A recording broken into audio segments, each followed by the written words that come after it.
You are listening to a Dynamicworksproductions podcast. This show is available on iTunes, Stitcher Radio Network, and many, many more podcast services around the world. You can find all our content, music, videos, books, podcasts, and more on our website, www.dynamicworksproductions.com. Have questions, comments, or concerns for us? Head on over to the social tab on www.dynamicworksproductions.com if you'd like to talk to us. Now, on with the show.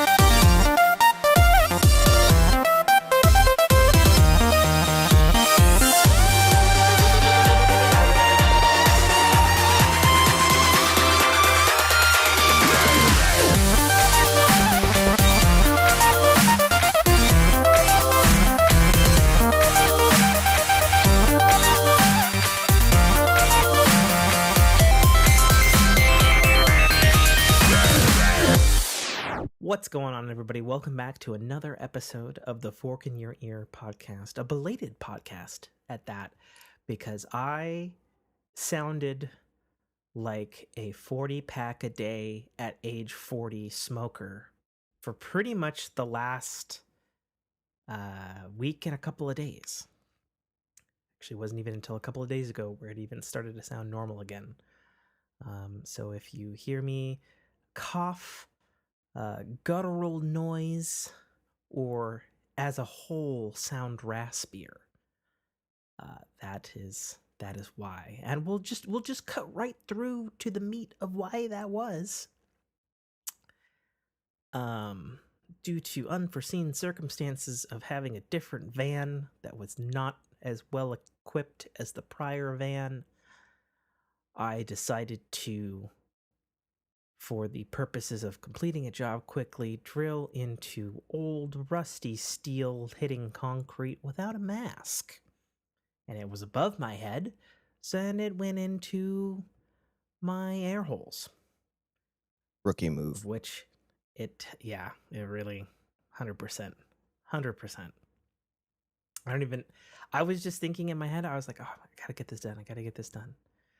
And not the pain and suffering and hacking and overall, it really just kind of felt like I had strep throat for like the last like 10 days. Yeah, it's fucking dumb.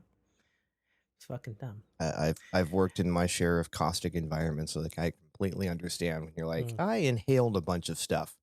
I remember days of doing drywall, doing overheads, and just taking lungs full of that stuff in. Hi, no, it's not good. My name's Tim, author, podcaster. There it is. Sometimes streamer.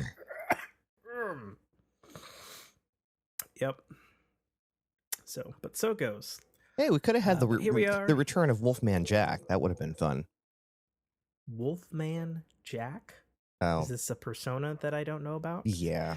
And the reason I say that is because I will have a funny life story that involves a period of time in which my wife and Brock remember, but I do not. Was there alcohol involved? Yes. Okay. Enough said. And apparently enough concoction of drugs that people who I know who are in the know call it a speedball. Okay. And we'll get into that if we land on it with the ring spin. And here we go. And we've landed on fire, which I do believe actually is live. So I guess we're just fucking going right into it. It has indeed landed. That is what it is. The ring she giveth, the ring she taketh away. Yeah, so I got a plethora of stuff. I got vans blowing up. I got fighting with my work partner. I got um upsetty wife. I got caustic lung damage. I got moments that have only been recalled to me by other parties of which I was involved, but not apparently present for. I have breaking the bank purchases. I got a litany. I got a litany on this belated post 3 week podcast. And this is one of those times where I wish we had a live audience that could go, okay, we'll pick one. 100%. Yeah. Yeah. Yeah, just have them shout it out. Oh God, I'd love a live audience. Having actually done a live podcast twice in front of an actual That's what life means, yes. Smaller Comic-Con. They were quite fun, even if we had like 4 people in the audience. Hey. You know? That's 2 more than we have here now. Ouch. So that's my smattering of things. I'll let you throw the dart as to where we go, but what's your cavalcade of life story subtopics include? Mine I'll throw the dart for you. Mine are far less. We'll throw darts for each other. Far less extensive. The only thing we have going on, and thankfully, well, not thankfully, we're a week behind because of you turning into one of Marge's sisters. Oh God, it really did. Yeah, my kiddos. Like I still streamed, but I kept the mic off. I was like, you don't trust me. Actually, I probably would have loved to have heard it. Ugh. I'm in a brain fog today.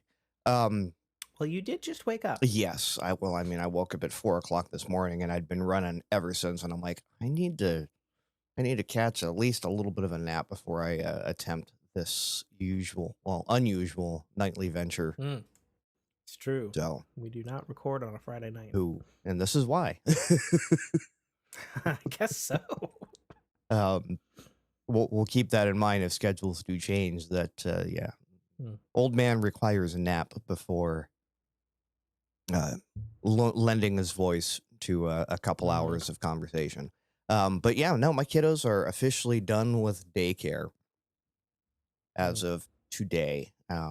My kindergartner is no longer a kindergartner. My kid coming out of daycare is going to officially be in kindergarten, and it's a little weird. Like, what was it?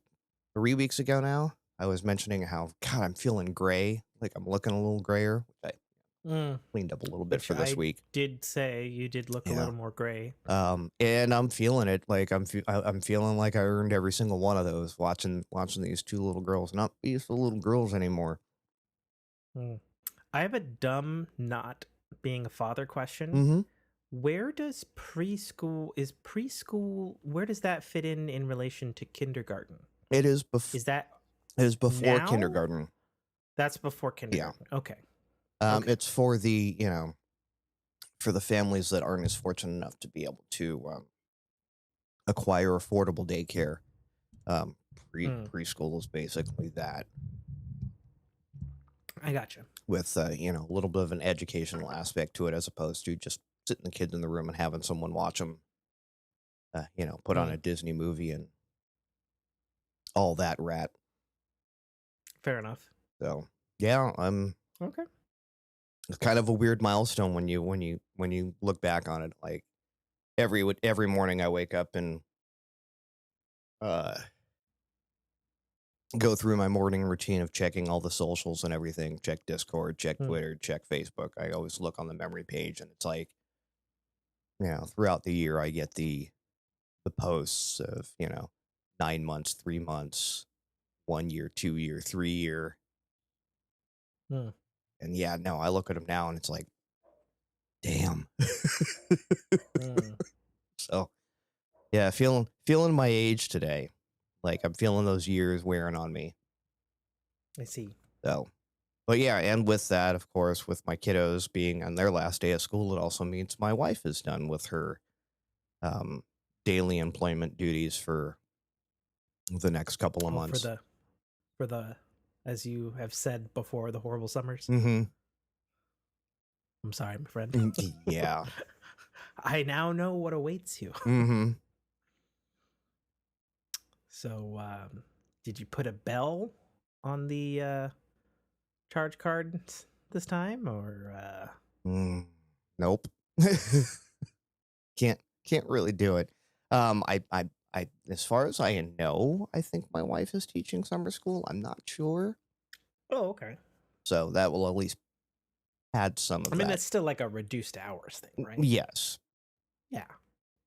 And the pay is a little bit more of a premium because, you got to incentivize Oh, someone to, really? yeah, well, you're giving up Yeah. your summer. Fair enough. Fair So, enough. yeah, there is usually some incentive involved for the uh, less hours worked, still kind of along the same pay scale. So, Okay. there is still going to be a few weeks where that is not the case, but it's a lot better than 2.5 months of zero income. So, For sure. Well, and before I forget from the litany of things you could throw a dartboard at, you also need to add FaceTiming to assist a TV installation from across the country. okay. So I have a litany. Did Feel did you free to did you throw the dart. did you log into a virtual presence device that had robotic arms so you could actually physically help install a TV? No, I was purely there for moral, technical, and advisory, supervising capacity. Gotcha. Make sure an HDMI cord wasn't plugged into a display port or USB slot. More like, hey, find the fucking stud. Don't mount it to the drywall. Find the stud, not the one you're looking at on the screen. Yeah. Oh. Yeah. So pick your poison. We got remote TV installations. We have me having apparently consumed what is, to those in the know, a speedball concoction. We got expenditures. We got choking, dying, although that was more or less covered in the opening. Yeah, as was kind We of got all the kinds of shit. TV installation and fights with coworkers. Let's stay somewhat positive here. Tell me about the speedball incident. So I feel like this is I gonna be, and this is gonna be a throwback, y'all. I feel like this is gonna be some frozen gummy bear shit.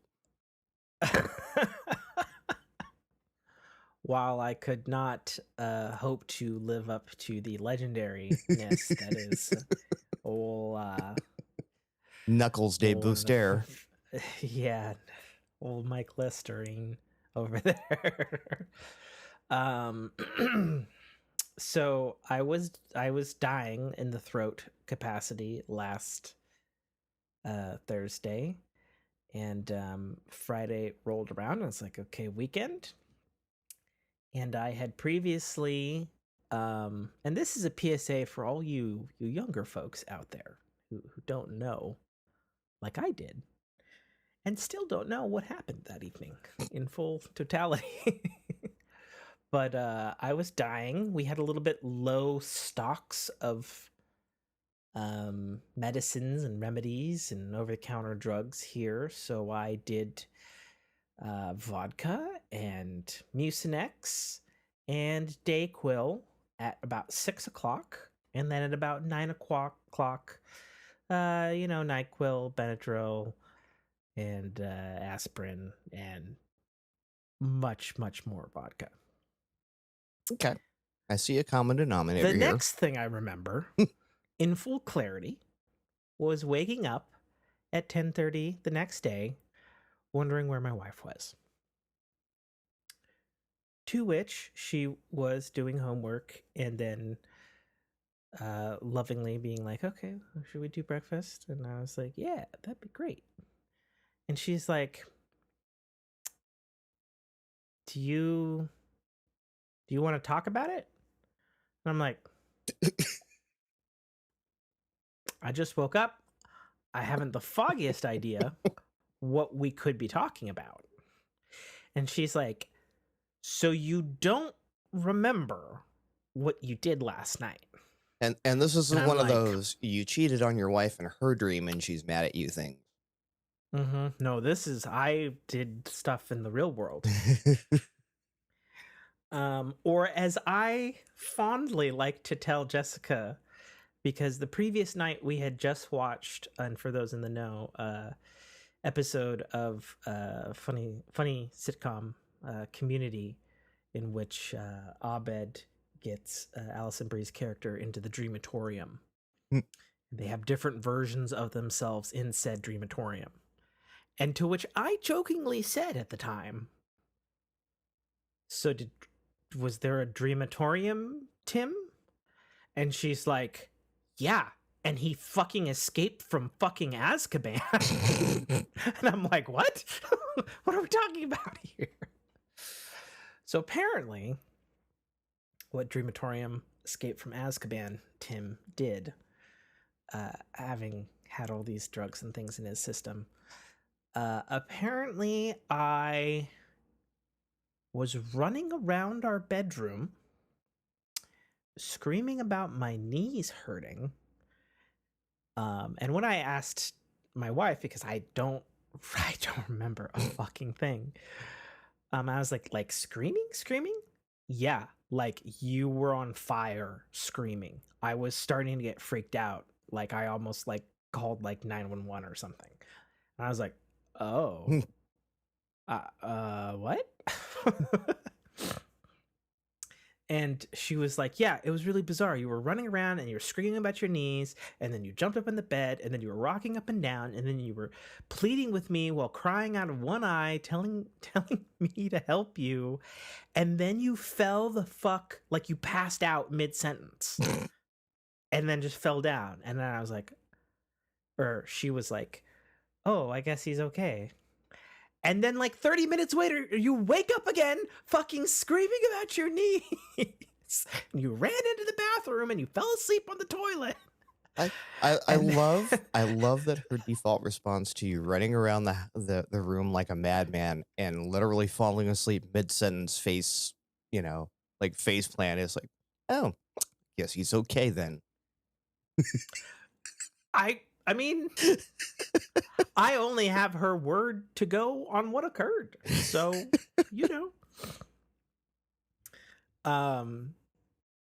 she was like, yeah, and then you were mumbling in your sleep, and then I was able to wake you up off the toilet, and then you had like a whole conversation with me, and I was like, what did I say? She's like, I don't remember. It was like 2 a.m, and then you like came back to sleep, and then you were talking to me about something, and then I was like petting you because you seemed a little calmer, and then you started screaming about your knees again, and then you fell the fuck to sleep. Petting you. I love that. Okay. And I was like, I am not lying. I am 100% being truthful with you, my dear wife. I have absolutely no memory of any of that. She's like, well, what the fuck? She's like, do you have like neurotic sleepwalking in your family or something? And I was like, I don't know. I don't think so.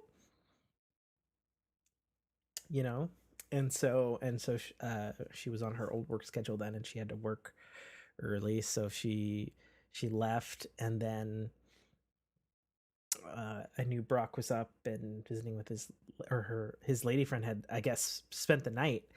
And so I texted him. I was just like, hey, sorry if you heard like screaming coming from my room. I guess there's a weird night. I don't fucking remember. And then Brock was like, what do you mean you don't remember? Like you got like blackout drunk? And I was like, well, I had alcohol, but I don't remember. I am oddly generally well aware of when I am blackout drunk. Right. But this was like, I was like roofied or something. Which I've been. To which Brock's response was, "What'd you take and what quantities? And how did you take it and how far apart?" And I basically said what I said. And then he's like, "You fucking moron. That's fucking Speedball." And I was like, what's a fucking Speedball?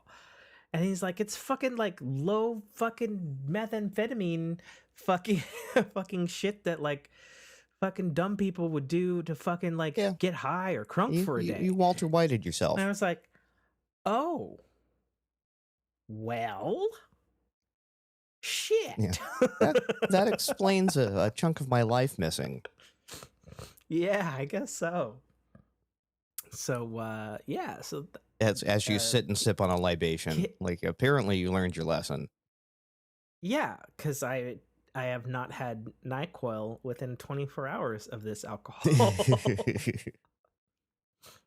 I abstained because, again, like 10 minutes before this podcast started, I was literally in this chair, reclined, flat back, snoring away.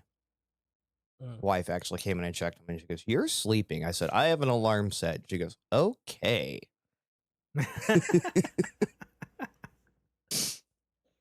Fair enough. Fair enough. Yeah, so that happened. I can't say that I haven't been in your shoes, but I mean, I didn't do it on purpose, Nate. See, unfortunately, I can't say that. Okay. But yeah, no, I was inadvertently roofied once, and there's very few times where I'm happy to take one for the team. And considering the targets that I think were supposed to be roofied were my wife and her cousin, I'm glad I took that one. Fair enough. So fair enough. Okay. Don't remember any of it. Well, apparently, I yelled at the limo driver. Sounds very similar to your evening. Yeah, super weird. Like all I remembered was me and wife had, like I said, we'd watched some Community that night.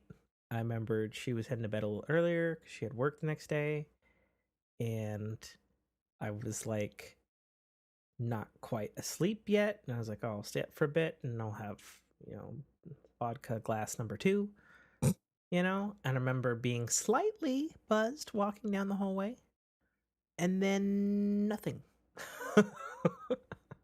The lights were on, but nobody was home. I guess so. Like from the walk from here to my bedroom, Day Tim left the building, and Dreamatorium escaped asylum Tim entered. So you want to know how I got these scars? Not so much. So what about you? What else has been going on in your life besides watching your... Besides getting old? Yeah. Yeah, besides getting old. Which happens every time we do a podcast, my friend. We get a little bit older. Other than we finally got through all this inventory nonsense at my job, so this week's been kind of an oddball state of affairs with suddenly parts that parts that have been sitting doing nothing because they couldn't be moved all showed up at once.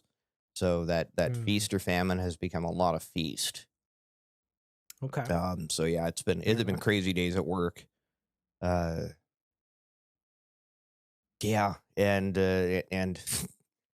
when you build relationships with people at work, and for the most part, they're pretty one-sided. It's kind of, I need something from someone else, so, but I go about it in a very cordial way. Well, those chickens came home to roost. Okay. Because I'm very tech savvy myself, I tend to bear the brunt of the load of any IT related issues in my department. And then when they rise to a level where I either typically it's just I don't have the credentials or the access to the systems that need to be adjusted to implement said changes. Mm-hmm. They don't hear from our department that often, but when they do, it's typically, fire, flames. This is fine.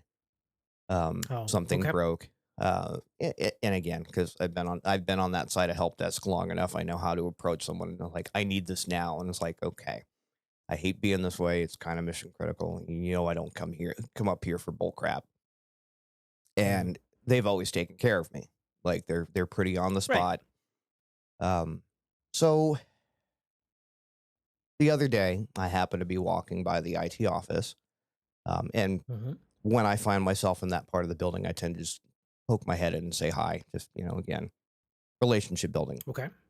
Okay. Um, happen to stick my head and say hi. It's like, oh, I've been meaning to come down and talk to you. And I went, oh, what's up? Like, something coming down the pipe that I need to know about. He goes, yeah, well, so since we've been acquired by this new parent company, they're switching all of our systems over to theirs. And I signed Oh, you up for the pilot program to beta test it. Yeah. yikes.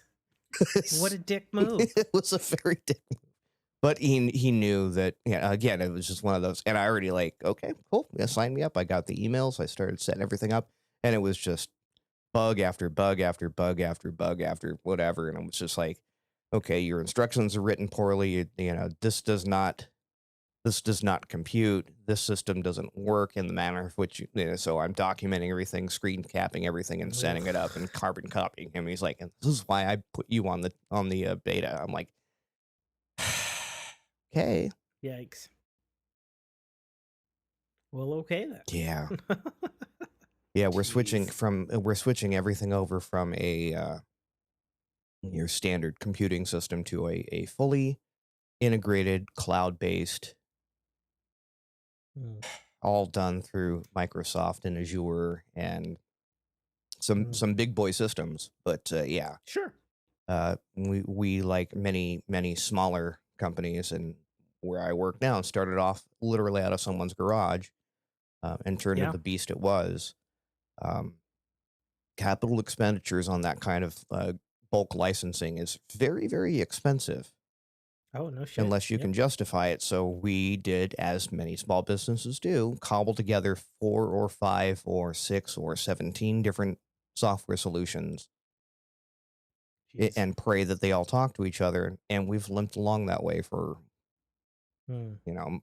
the 18 years I've been there. So to see them, you know, step up and now we're doing a fully integrated you know, one Mm-hmm. SKU system, that's going to be nice, but there is going to be some learning curve involved. Okay. So, yeah, thanks. Jeez. Well, okay. You gonna keep throwing darts at my stuff, or? Tell us about the van, Tim.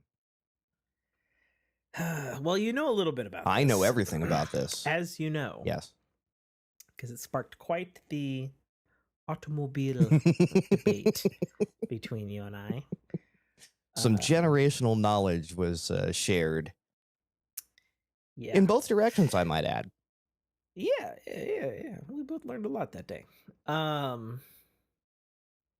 So the gist is, because we haven't had a podcast in what's it 3 been, 3 weeks. weeks Yeah. now? Yeah, it's been 3 weeks, so a lot's happened. Prior to us recording, or not recording as it would be, the axle shit the bed on the 2001 Astro work van. Mm-hmm. Went Chevy Astro. 22 years out of a 2001 Chevy Astro van that's Still has the original motor. that's pretty damn impressive. And fucking a bazillion miles on that fucking thing. And we'd actually had a bunch of work done on it already this year. We'd had it towed, we had a tire blowout, we had new tires, We had an It engine tune-up. it was giving We you had all rear the diff- signs that this relationship was ending, Tim, and you just didn't listen. Well, it was the only one we fucking had, Nate. Oh, cheaper to keep her. Got it. Yes and no.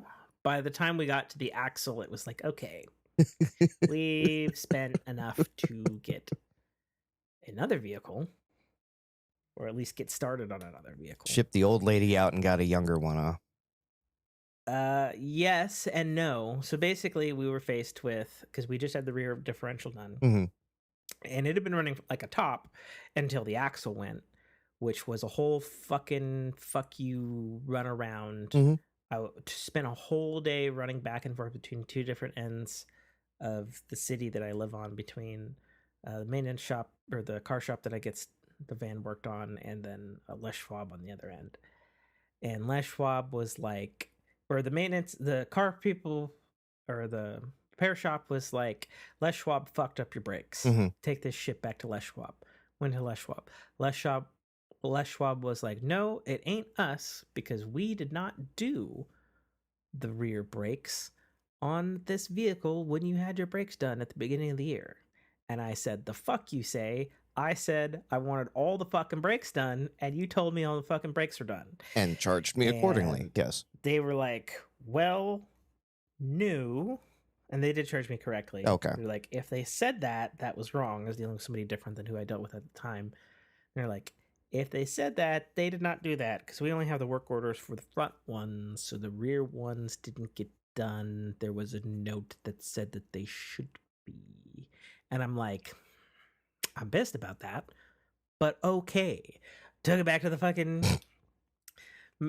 car shop. Fucking. I'm You know, picturing with this the- in Scooby-Doo, like, Oh right? yeah, and with the rear tires as hot as fucking smoking possible, going the 5.5 miles between the fucking two locations.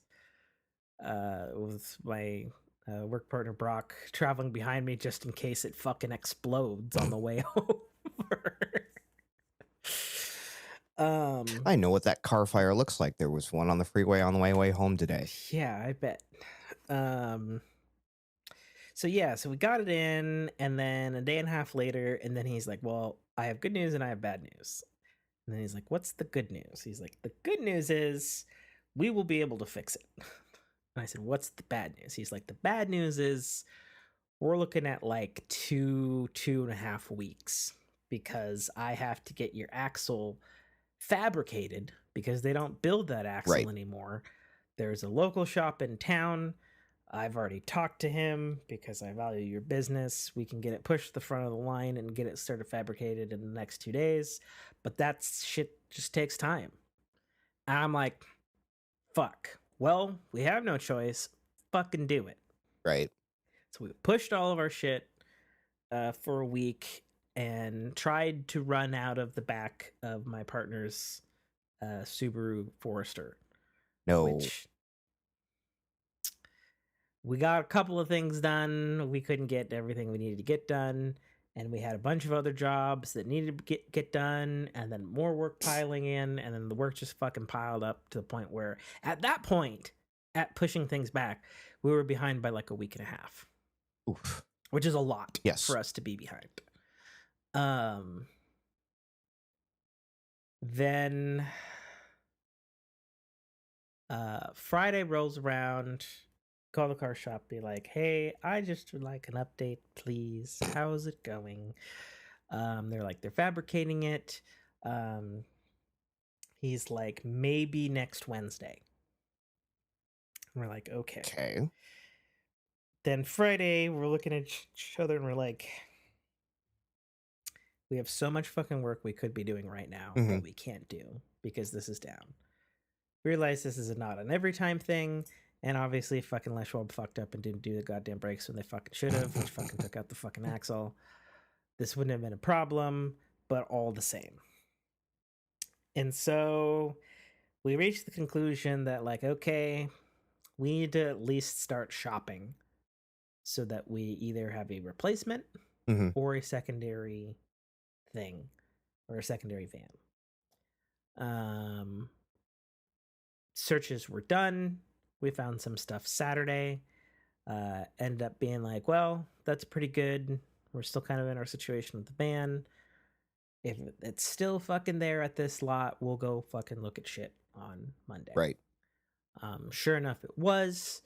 The lot actually happened to have a lot of work vehicles besides the one that we were looking at specifically. Mhm. And then we spent the day. We took a look at a Mercedes Metris. We took a look at a different Dodge Ram vehicle. Mhm. We looked at a couple of other work vans. And at the end of the day, actually, the one that we came there to see, which was a 2017 Dodge City Pro Master, Mhm. is what we ended up walking out that day with a purchase in full. And that's what we ended up doing because A, we ended up liking that van over the other vans from the test drives. B, it had an astoundingly low mileage on it. Mhm. So it was like whoever had it, like, I don't know what the fuck they were doing with it, but it was certainly, I don't know, something. Right. There wasn't really anything broken that we could see. Everything like worked on it. You know, and 2017, so it's got all the nice shit like the backup cam and Bluetooth that works, and speakers that don't suck, and AC that works, and all the things that vehicles from not 2001 have. But the biggest bonus was that it was fully toolkitted. Right. And for those who don't work in the blue collar world, what that means is when you have a work vehicle, just about everybody will sell like a work van or a work truck or something, but usually it is bare. Right. It's white, hollowed it's out, empty, husk. Yeah. it's hollowed. And you have to go and build in all your stuff. And yeah, you either have to go and build in all your stuff or have it professionally toolkitted by a dealer or a toolkitter or whatever. And that's usually almost as much as you've probably fucking paid for the vehicle. Right. If you want to get it done properly. And this happened to have full toolkitted, all ready to go. It had a full fucking ladder rack on the roof. It had shelves on both the left and right sides with a slide track thing so you could shimmy the shelves around if you needed more space in the back or the front for whatever reason. And we were just like, yeah, we know how much toolkitting is going to be because we've looked at that over the years, and this is the one. So we ended up getting that. That led to us getting a bunch of jobs done pretty much right away. It knocked out the Monday. Tuesday was like a crazy day of running the van around places, getting it washed, get the oil change done on it right away because can't fucking trust people to say that the oil change was done, especially because the little onboard dash kept saying, it's time for an oil change. Do the oil change, please. Oil change, do the oil change. And we're like, this is 2017. It's probably pretty accurate. Let's get the fucking oil change done. Yeah. And then, of course, running over to the auto mechanic where my old work van was, and then furiously throwing tools from one van into the other in a not great fashion. Because obviously it's a new van. I don't have the fucking system worked out yet on where all the fucking tool goes and stuff. Because this van is a little bit shorter than the old van. Yeah. And things don't go where everything should go if it were the exact same size. So still figuring some of that shit out now. Did the work stuff, and then obviously that led to me making the mistake of drilling at a local movie theater that had a rusted steel frame around the door, and inhaling a bunch of shit and getting speedballed and dipping for podcasts and general talking to people. Yeah, I remember you sent me pictures of the van. It's a good looking van. So it's right in there with those. Again, even I have no need for one, but I was actually looking at getting one of the little Ford Transit Connects just as a daily driver because I'm like, The thing's efficient. It's Mm, got room. I could throw all the kids and their friends and their soccer equipment. yeah. Right. I wouldn't get like, the windowless white van. Is that, Mm, you know how that goes sure. driving around a school. Yeah. But yeah, I was just like, these things are, they're as basic as it gets. And they like, they're I mean, they're purpose I don't built know. for Coming it. from Well, they're purpose built for something like what you do. It's just like, I sure. don't need to do 110 to get to the job site. I need to get there. I need to get there No, I without mean, I burning don't up need my gas tank. 110. Yeah. I mean, I guess that would be the other thing too. The get up and go on it is pretty dang good. Yeah. And coming from the Chevy Astra van that I think it has a fucking. It's either inline I think it 4 or has an inline 6. I'm pretty sure it's a 6 Yeah. because it's always had pretty fucking good up and go. Yeah. Um, Now, those probably yeah, got the same amount of get up and go with less cylinders and much more efficient. yeah, it is. It is less cylinders and it is front wheel drive. Yeah. Which is a little odd. The only thing I don't like about it, and obviously I have fucking 20 fucking years on the fucking other van, is the gas pedal from 5 mph to 30 is so ludicrously touchy. Like below and above that, it's nice and normal and actually feels like the Chevy van. Yeah. But between those, like it's just like tap it. Oh, you want me to go fast? I was like, no, I'm trying to fucking go from a red stoplight to a green. Thank you very much. I'm just trying to pull forward to grab my Big Mac. Thanks. Yeah. Which I guess is fine. Like You'll get used to it. Yeah, it's a feel thing. Yeah, I've been driving it for 2 weeks now, and I am pretty comfortable with it. The thing that is weird though, so the Astrovan actually has a fucking fantastic turn radius. Mm-hmm. And this has fantastic turn radius, but much like the gas pedal, that's like, oh, we're real slow, then we're super fucking fast, Mm-hmm. and then we're kind of really gotta fucking push into it to like get to higher speeds. Like, cause the steering wheel is way smaller. It's like a really Mm-hmm. tiny steering wheel, which is fine. But like turning normally, it feels like kind of normal. But then if you really want it to turn or use its maximum turn racing, I feel like it's funny. And you might not get this right. I can't remember if you played Sea of Thieves or not, but it reminds me of the fucking wheel on steering the ship in fucking Sea of Thieves, where it's like, oh, I want to go left. I have to rotate the wheel 3 full fucking times. Right. To get the maximum turning radius or engage more turning radius mode or whatever the fuck, however the fuck that works. And it like it does have good turn radius, but it's still not quite as good as the old van. But having a sound system that works, pretty awesome.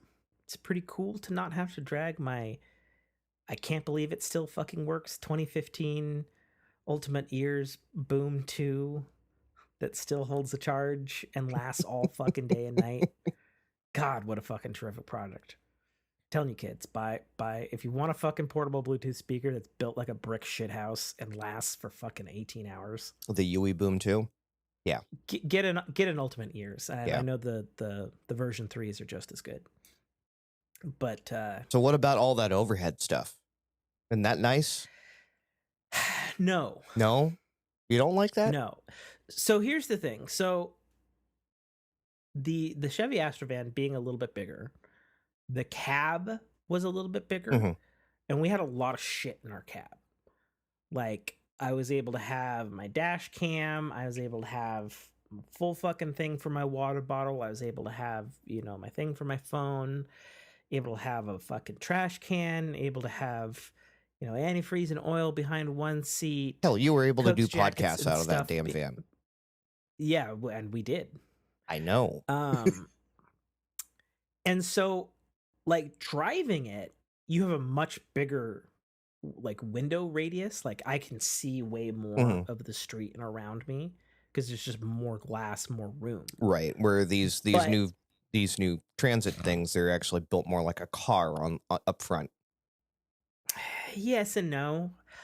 The there's a lot of like the cab is extremely nice, and one thing I will say is it's surprisingly soundproofed. Mm-hmm. Like we got into that thing in the city, and we were just like, God damn, I don't hear any of the hobos. Like that was fucking nice. Now you can really do a You know? podcast out of this without the audio We texture. could, but we probably won't because he's not really down for those things anymore. But no, it's frustrating. Like we figured it out.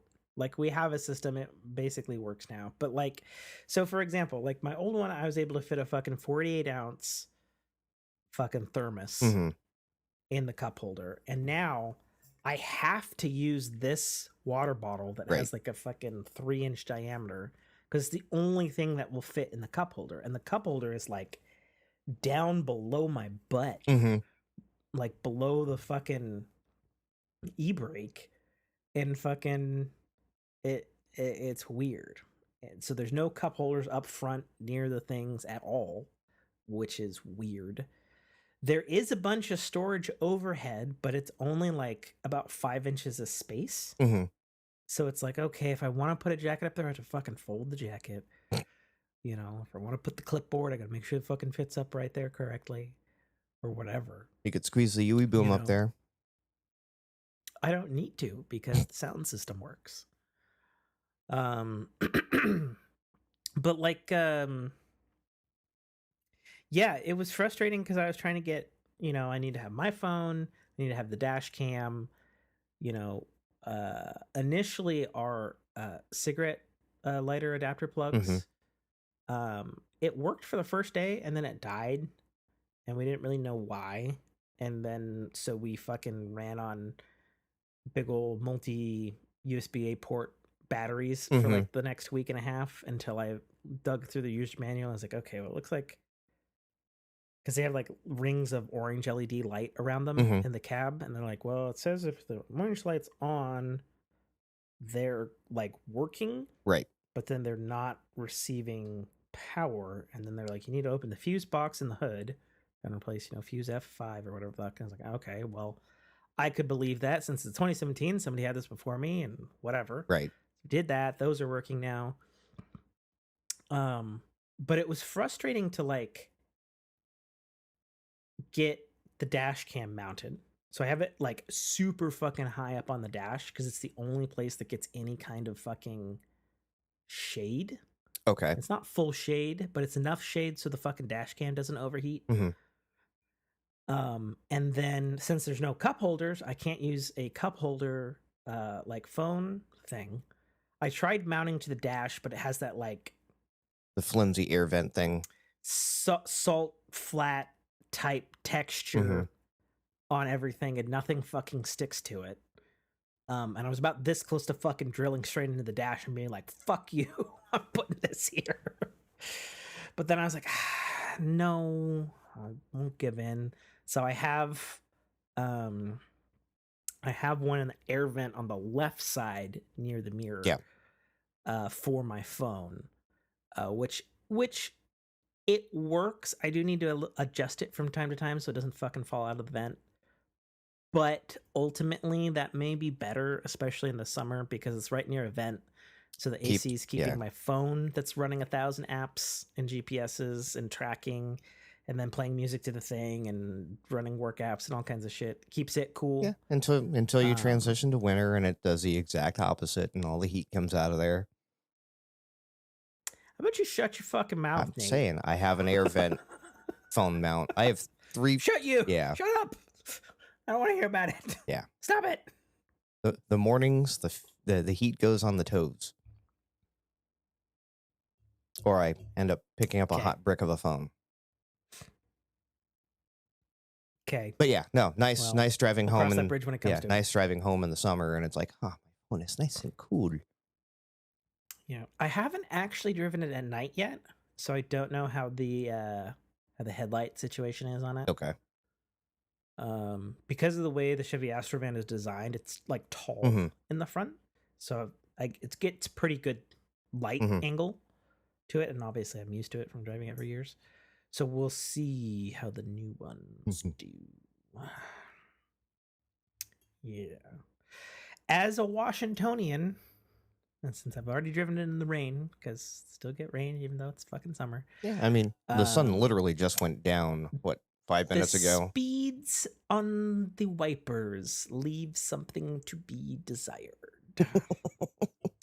So coming from the Astrovan that has like 30 fucking speeds. Right. Which I used all of them all the time because it's Washington. This has fucking 3. Mm-hmm. And I'm sorry, but that does not fucking cut it here. So it's either just right if it's sprinkling, too slow if it's raining normally, Mm-hmm. and then max speed is not quite enough. The only saving grace it has is the angle of the windshield is pretty good for the rain just naturally going up over it. So that helps. But at the same time, I'm like we were driving the other day, and I think Brock was like, is that as fast as the fucking windshield wipers go? And I was like, fucking seems so. He was like, well, that's fucking gay. Fucking Jesus. Yeah. You know, we're like, what? Not sponsored content. Rain-X is a wonderful thing. Oh yeah, no, believe me, we keep that stocked. I just Yeah. haven't had a chance to fucking put it on yet because we've been so busy. You know, we like loaded bare necessities and I've like gone to fucking town. I have an inventory date this Tuesday. I'm gonna Rain-X the fuck out of that. Yep. Front and whatnot. And yeah, and with that windshield angle, it'll be a little bit different. Yeah, it'll probably be fine. I'm a little bit worried because the van, you know, as a whole sits lower to the ground. Yeah. And, you know, since this is a rain state, like being behind a semi and just being fucking dwarfed by that extra rain shower splatter, you know, we'll see. It'll be an adjustment period for sure. We'll see. Yeah, we'll see. I think that's enough about life, don't you? Yeah. Yeah, that's enough about 50 life. some odd minutes. Yeah, that was enough. A lot of life going on. Okay, landed on life again. All right, really wants you to talk about life. I just don't. Water technology. I don't have a fucking thing posted here, except for something that I obviously meant to post in video games. Clearly. Oh, the Guinness book? Yeah. Yeah. The only thing I can say about technology is 2 bits. Number 1, I used Google Bing AI to solve a business problem yesterday. Okay. I was super fucking frustrated and I was fucking tired and I was like, Bing, blah blah blah blah blah blah blah blah. Fucking give me the goddamn answer. And it was like, well, and sure of fuck enough, I was like, all right, that's pretty fucking useful. Yeah. God damn it. It's definitely become quite the hot button topic lately. Sure. Not necessarily. We keep saying it every fucking podcast. Well, I mean, no, that's it. They're going deeper and deeper into. Oh, sure. The use case of, these chatbots being in ChatGPT replacing search because, Oh, they are. Right. It's over. It's over. The problem is, right, if you get rid of the search engines, you get rid of the content that the chatbots then use to find the things that it's spitting back at you. Yeah, I mean, at the very least, search will always exist in the back end. You know, and if Google can ever wrangle their fucking Lambda Bard thing, I did watch their Google I/O thing, which wasn't super exciting from my perspective. No. I know they've got a fucking foldable phone coming out. I saw that and I was like, oh, Nate does the foldables.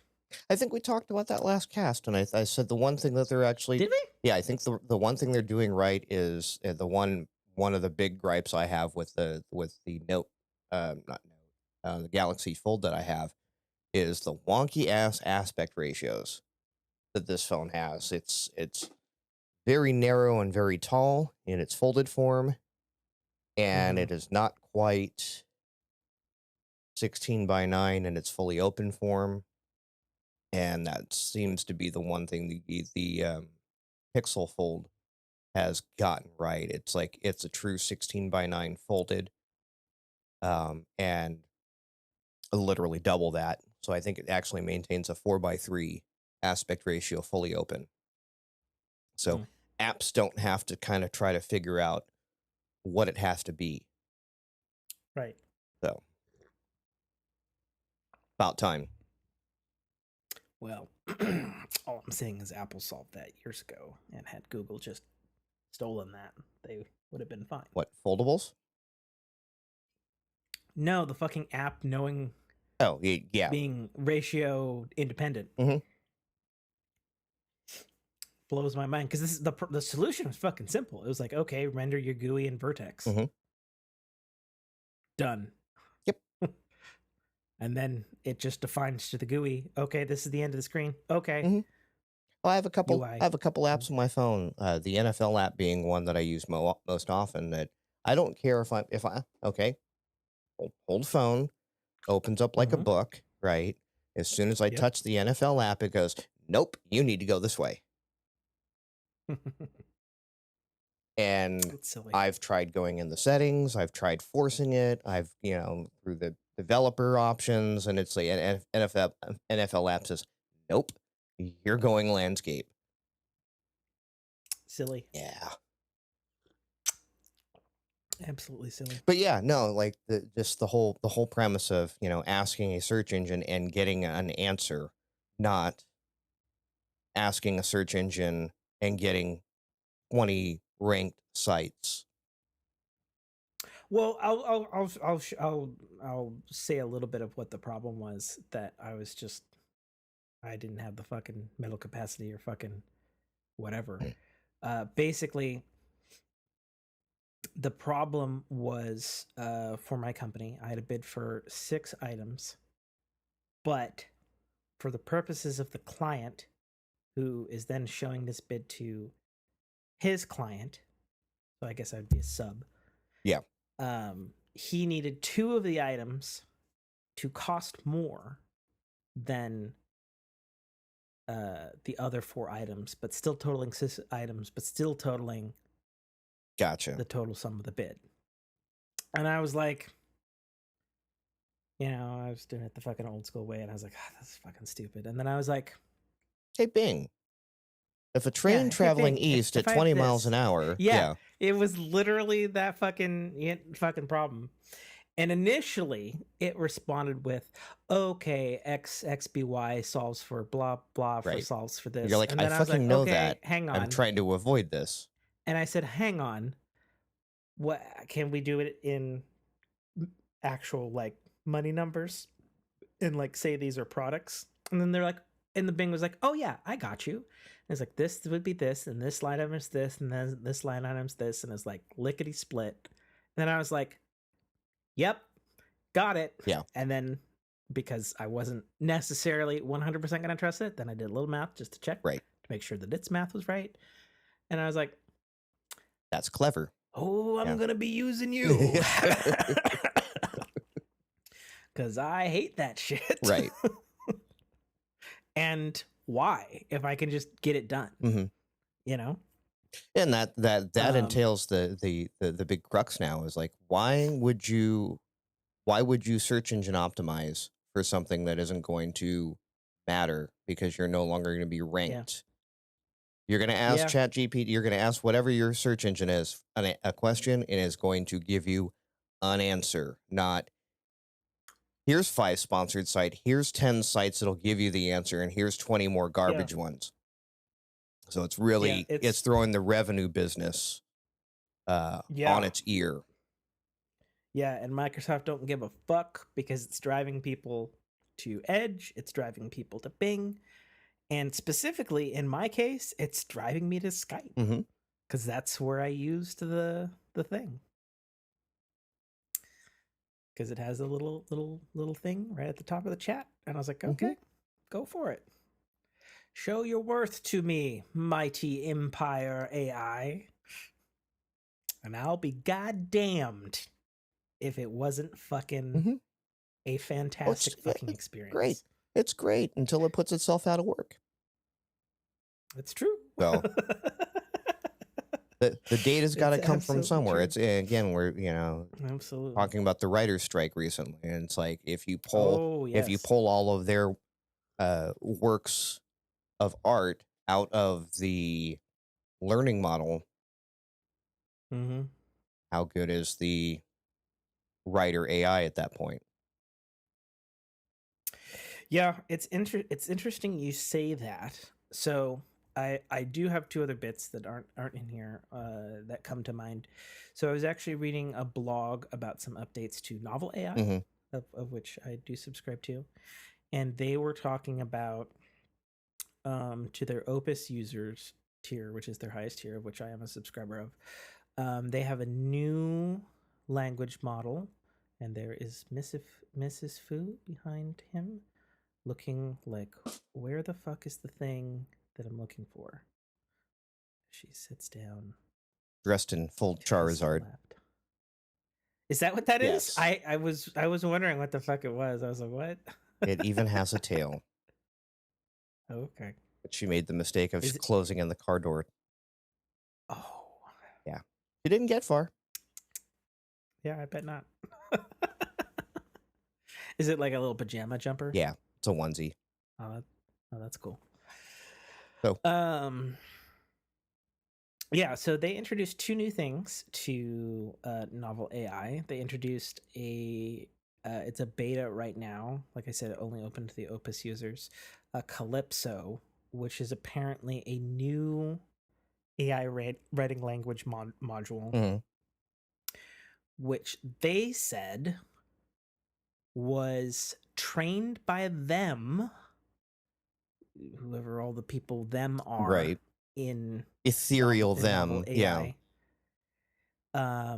Not using any license writing or writing from that are like anything copyright access that you can use, because they have like a ton, like when you want to use one of the text models, they have like a ton of them and they're all named and they've got like a little like art piece face to try to be like, oh, this is Jerry, there's a bunch of open source work, all that sort of stuff. But they were touting that this particular one was built on 6 terabytes of data, and could handle like 58,000 token expressions at once. So just like an order of magnitude more stuff, because the way it worked right now, even in my usage, is it would be like mini paragraphs or like a page of words is what it would look at. And then you would have to program in like other things so that it would like stay on task, so to speak. Right. And so this seems like a way or a solve for that.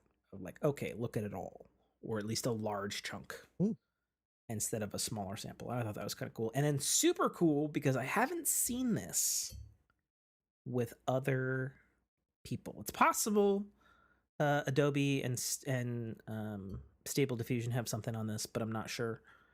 They introduced being able to, on their image generation side, being able to basically just highlight and mask stuff and be like, okay, regenerate that specific part and don't regenerate the whole goddamn image. Right. Like just regenerate that or change a color of this or that. As well as specifically being able to disassociate like a background, like say like the background of my room versus like the subject. So like, okay, keep the subject, change locations or whatever. Right, like a virtual green screen. a little bit, I suppose, or however it is that the AI interprets that Mhm. from a learned AI model drawing perspective Right. thing. I haven't checked out either of these features because they were like announced like 2 days ago. But I was like, oh, cool, because in my own playing with the AI art stuff, that was definitely a very specific thing that was like, okay, cool, I have it just the way I want. Change this thing, and it was fucking off to the races to something Yeah. else. And be like, damn it, okay, get back, okay, roll it back, like do this, tweak one thing to try to tweak one thing. That sort of thing.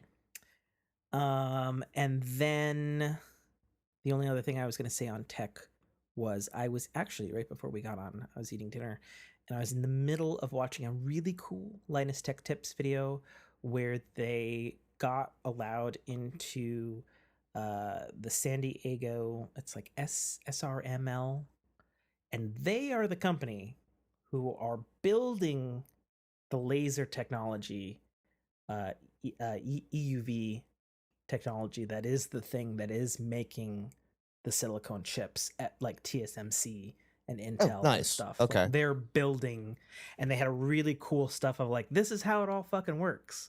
And I'd never actually seen that portion of Right. that side of the tech industry, um, apart from when I was a kid and I was able to walk through a Matsushita semiconductor factory. But that was a long time ago, and the tech is light years past Yeah. that. And they were showing the like fucking basic quarter mile of fucking tubing for the way the fucking UV laser has to bounce through tubes to get down to like 3 nanometers to then cut stuff with laser tin. And I was like, what the fuck? Right. That's so cool. So I didn't watch it all, so I can't particularly speak eloquently about it like I can on some of the other topics. But it was neat because they were able to go over a ton of stuff with the as they said in the video, with the exception of the stuff that their lawyers wouldn't let us show you or talk about. Right. And so they would sometimes they would be like looking at something like in the video, and then it would just be a blur. Yeah. Be like, oh well, this works this way and this works this way. Can we show that? And they're like, no. No. I'm like, okay. Can we talk about it? They're like, yes. But it was super cool. And I actually didn't know that the majority of the fab tools are designed still here Mhm. in the US of A, specifically in San Diego. Had no idea. Yep. Also had no fucking idea how much one of these fucking machines costs. Do you have an idea? No.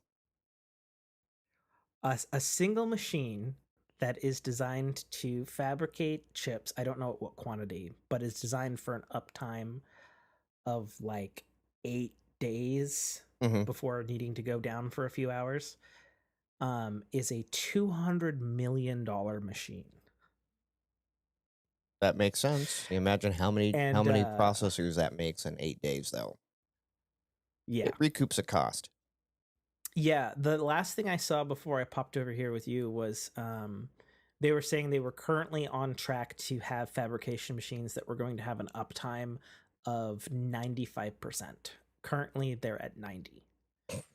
And I was like, oh, Right. okay. And that would be a big... That's an order of magnitude. Like, yeah, when you're producing basically 24/7, and I was like, okay, that's pretty cool. That's pretty cool. And there was one scene where he was like holding like a mirror or something, like a very specific mirror that I guess is made of some specialized glass, but then actually a layer of silicone. And then it's like plattered together. And he was holding this and he was talking about it. And he's like, how much does this piece cost? And he's like, oh, that piece? That's $1.2 million. And he's like, so I should set it down carefully. Really cool stuff. that's like accidentally like handling the Hope Diamond. Like, oh, Yeah. this is a really pretty stone. Yeah, it's the Hope Diamond. Oh. Yeah.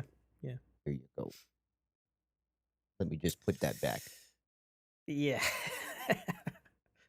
Yeah. But anyway, it was cool. I'll probably have more to say on it next podcast. All right. Spin in the ring unless you have something specific on tech. Nope. Okay. Coming down to the water. To the water, that's entertainment. Mm-hmm. All right.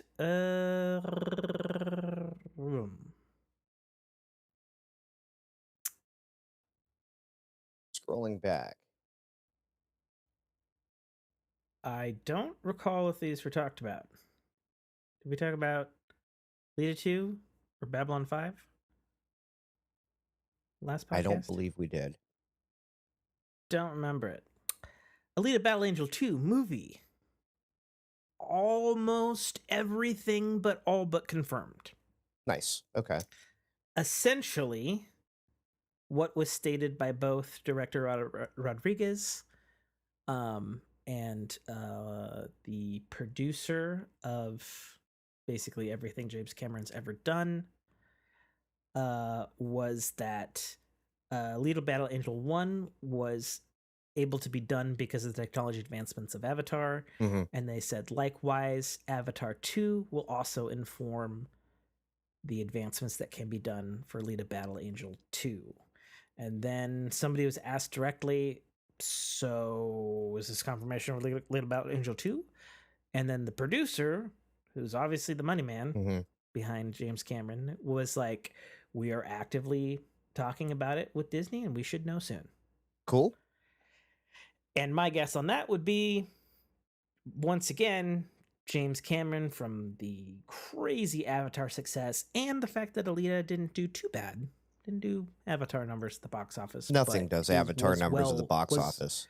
Was well received. But the fact that Avatar once again did Avatar numbers at the box office, I'm sure Disney's like, yeah, you want another one? Okay. Yeah. You've got credit with us at this point. Yeah. So that's cool because I personally loved the Alita Battle Angel movie. I didn't see the first one. I'm not familiar yet, but I'm not familiar with the base material to... Neither was I. Okay. I watched the movie and I was like, I fucking love everything. Okay. And then I was like, this is based on a manga from the fucking 80s? Right. That's still being written today? Of which I have backtracked and actually started reading the manga. And I do indeed see why somehow this fell into James Cameron's lap in the 80s and he bought the rights to it. And I can see it's a very James Cameron type thing. Yeah. Like, he didn't come up with it, but it's like, oh, it just feels right James Cameron-y. You know, and not just because it's about like cyborgs and post-apocalyptic and all that sort of shit, but that doesn't hurt. No, Little Battle Angel, super fucking awesome. Highly recommend. And you know, it's one of those, again, you've got material from the 80s moving on, and you could marvel the out of this thing. Well, that's the other thing. So like I haven't read all of the manga because, like I said, it's still going to this day. And I read from the 80s to like, I think like 98 is where I'm kind of at. I was in volume 9 or something of it. And like, I'm reading it the whole time and I'm just like, this is still good. Like, it's still evolving. Like, this isn't like, it's not like repeating itself. It's not running out of steam. I'm just like, holy fuck. They have like some deep material to pull from here. Yeah. And they had unlimited runway, which is also nice when you're trying to tell a story. True. Yeah. Especially, you know, if you're the artist and the writer and it's successful and it's like, okay, well, you can do whatever the fuck you want. Right. For as how long as you want. And it's like, you know, it's great. As long as you can keep entertaining people along the way and don't yeah. My understanding is it's still good. I can't confirm that personally, but I can confirm that I've read a good chunk of it. Oh, cool. I mean, and it's like, damn. I've been known to go back after our episodes and follow up on the stuff you bring up in movies and television. And so far, I've said, I think I've talked about it before on the show. Maybe it was because it was quite a few years ago when Alita came out. Right. That wouldn't have been with me. It would have been as a listener. Yeah, it was probably that. But yeah, there's a certain special kind of something going on with that. I won't say the movie's perfect, Um, but especially having backtracked and read the manga, and specifically the ones that the movie kind of adapts, because it adapts a couple.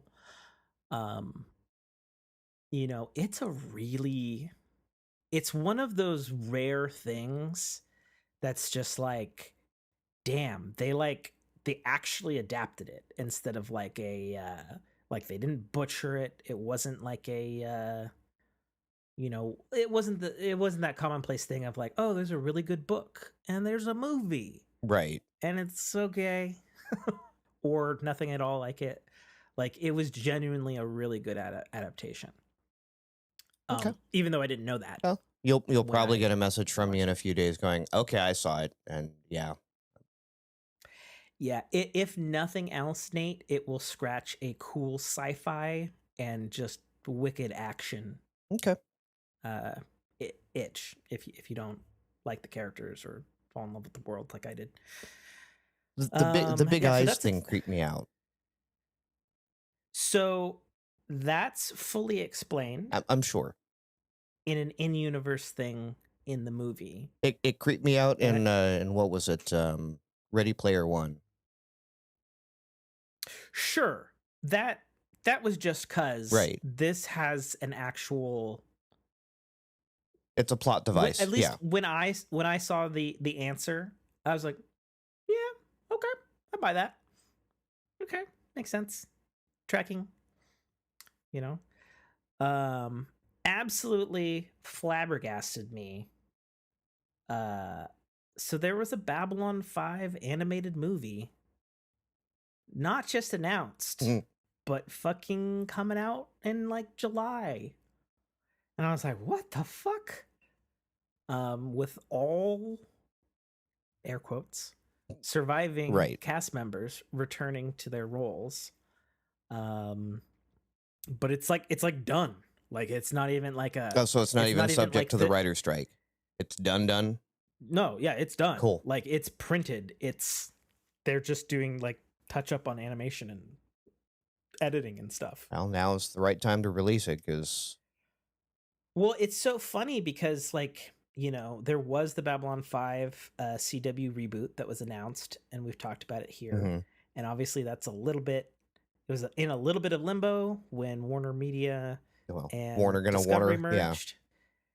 Yeah. And then it's in further limbo because fucking writer's strike. Right. But this one was just straight up announced by the writer-creator J. Michael Straczynski, and it was just like, yep, it's real. Here's a picture. Nice. Of the thing. It's just one picture. It's a shot of Babylon 5 in stunning 4K, which the show, of course, never was. He's stated that the animation style is as realistic and adult as animation could be made. They said it's not going to look like he said it's not going to look like a traditional Warner animation release. And by that, I think he was probably pointing to the fact that there are a litany of DC Warner Brothers animated movies that have happened. I mean, there's like fucking 4 a year or something. Okay. So I'm assuming that's what he meant. But yeah, so it's called Babylon 5, The Road Home. The gist for Babylon 5 fans out there. Bruce Boxleitner returning as the main character. John Sheridan. Of course, that name will be familiar for Tron fans because he's fucking Tron. But I guess the gist is, for whatever reason, he's skipping through time of like the old series. And so that's what that's the gist of what the thing is. So he'll pop up, I guess, in scenes that fans of the show have seen from previous episodes from a different perspective. And just kind of thinking about that, given that it's been like fucking 30 years since the show aired, that could be kind of fun. That could be kind of fun. Might boost some DVD box set sales. Yeah, and that's actually what J. Michael Straczynski said. The budget for animation way cheaper than anything else these days. So he's like, if fans like it and it sells well, there could be more in the future. So I'm looking forward to that. That's obviously a day one grab for me. You watched the D&D movie, I did. of which I talked about last cast, of which I am sure this time. Quick thoughts on that? Campy as heck, and I loved every minute of it. Good, because apparently Paramount liked everything around it, Mhm. and there's talks that sequel could be greenlit soon. Same I guess. same cast, or who knows? We're on a writer's strike, right? Well, that's writers and actors, and I guess, well, apparently the directors are coming up on their contract as well, so we might be looking at a director's strike soon. Yeah. But yeah, I mean, it's like it had that ensemble cast that makes Guardians of the Galaxy so enjoyable. Oh, really? You thought it had a Guardians vibe? Well, just the pairing, right? The comedic tete-a-tete between everyone. It really had that, like, it struck that same kind of note, and not necessarily the same way. Like, it wasn't a clone of it, but it hit those same vibes. And I really enjoyed it. Like, all the callbacks to, like, you know, we're traveling down to Baldur's Gate, and I'm like, yeah, I know all these names. I know all these places. Yeah. So it lived and breathed in the universe in a really nice way. Yeah, I watched all the special features on it because I watched it before it was on Paramount Plus, so I just picked it up on iTunes and I watched all the behind the scenes.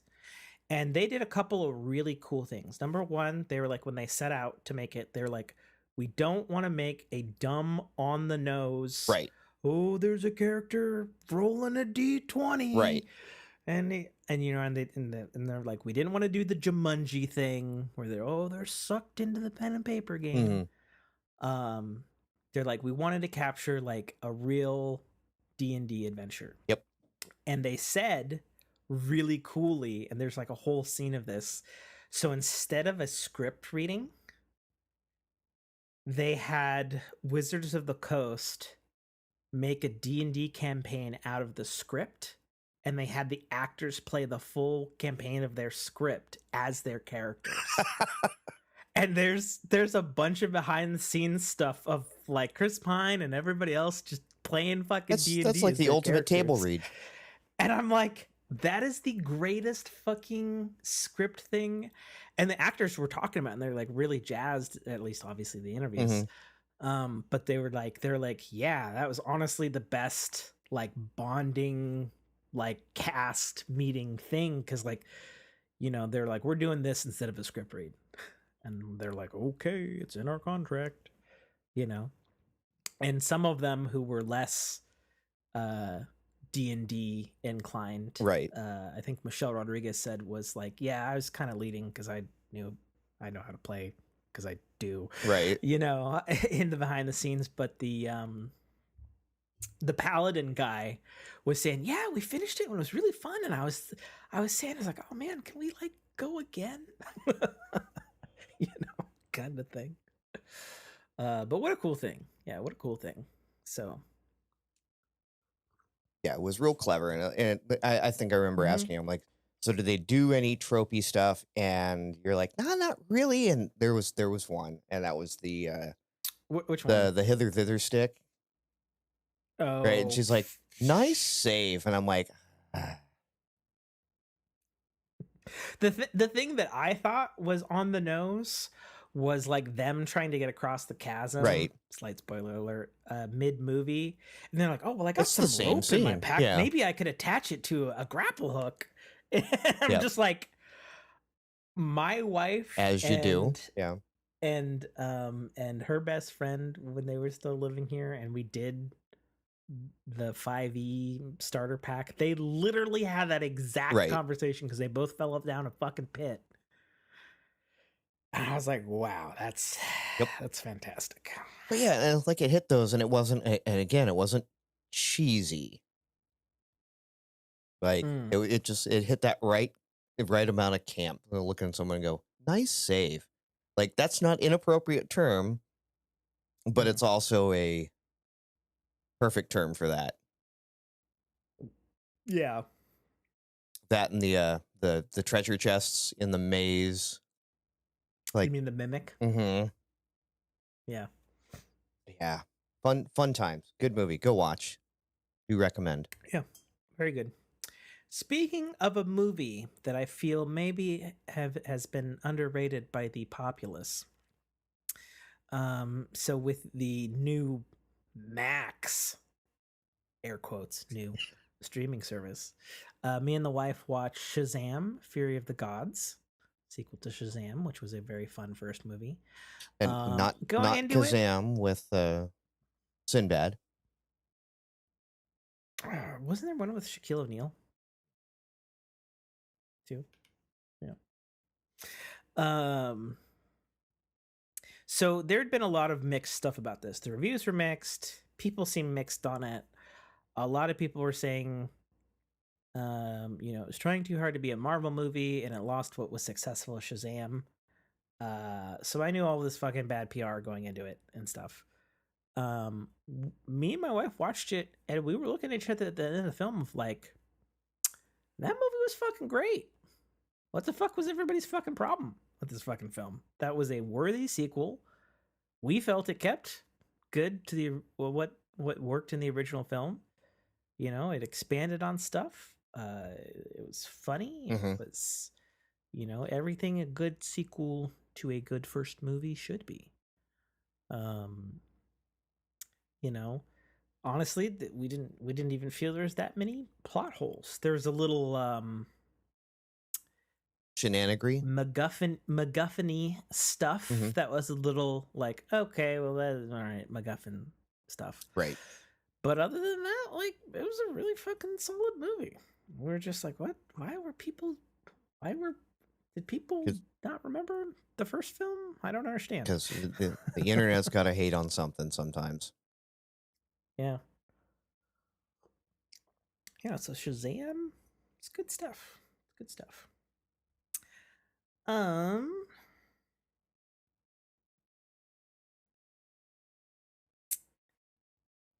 I thought that this was interesting. I'll go over it quickly. The Weekly Shonen Jump Plus editors co-create a AI manga writing tool that helps generate ideas, names, and shortens dialogue. Okay. This might not mean a lot to a lot of people, but in a world where manga artists have already gotten scrutiny for using AI art in their manga that is copywritten and getting kind of hit up about that, to others who straight up are like, this entire fucking manga is made using AI. We're letting you know up front so you can hate me later. Right. To then Shonen Jump, which is arguably it's one of the more prolific. The only way I could compare this to non-manga people is that would be equivalent of Marvel or DC saying, hey, we're using this shit. It's here to stay. Get the fuck over. Right. That's what kind of impact I'm trying to posit to our audience with that kind of sea change. It's called Comic Copilot. And I guess there will also be an English version. I don't know if it's coming out or coming out soon. I don't know, but it has been announced nonetheless. Moving on from that, for the Moana live action movie, Aluli Krafalo will not be reprising her role in live action film. Are you laughing at the way I said her name? Yes. I don't know how to correct you, but it just doesn't sound right. I'm reasonably certain. Yeah.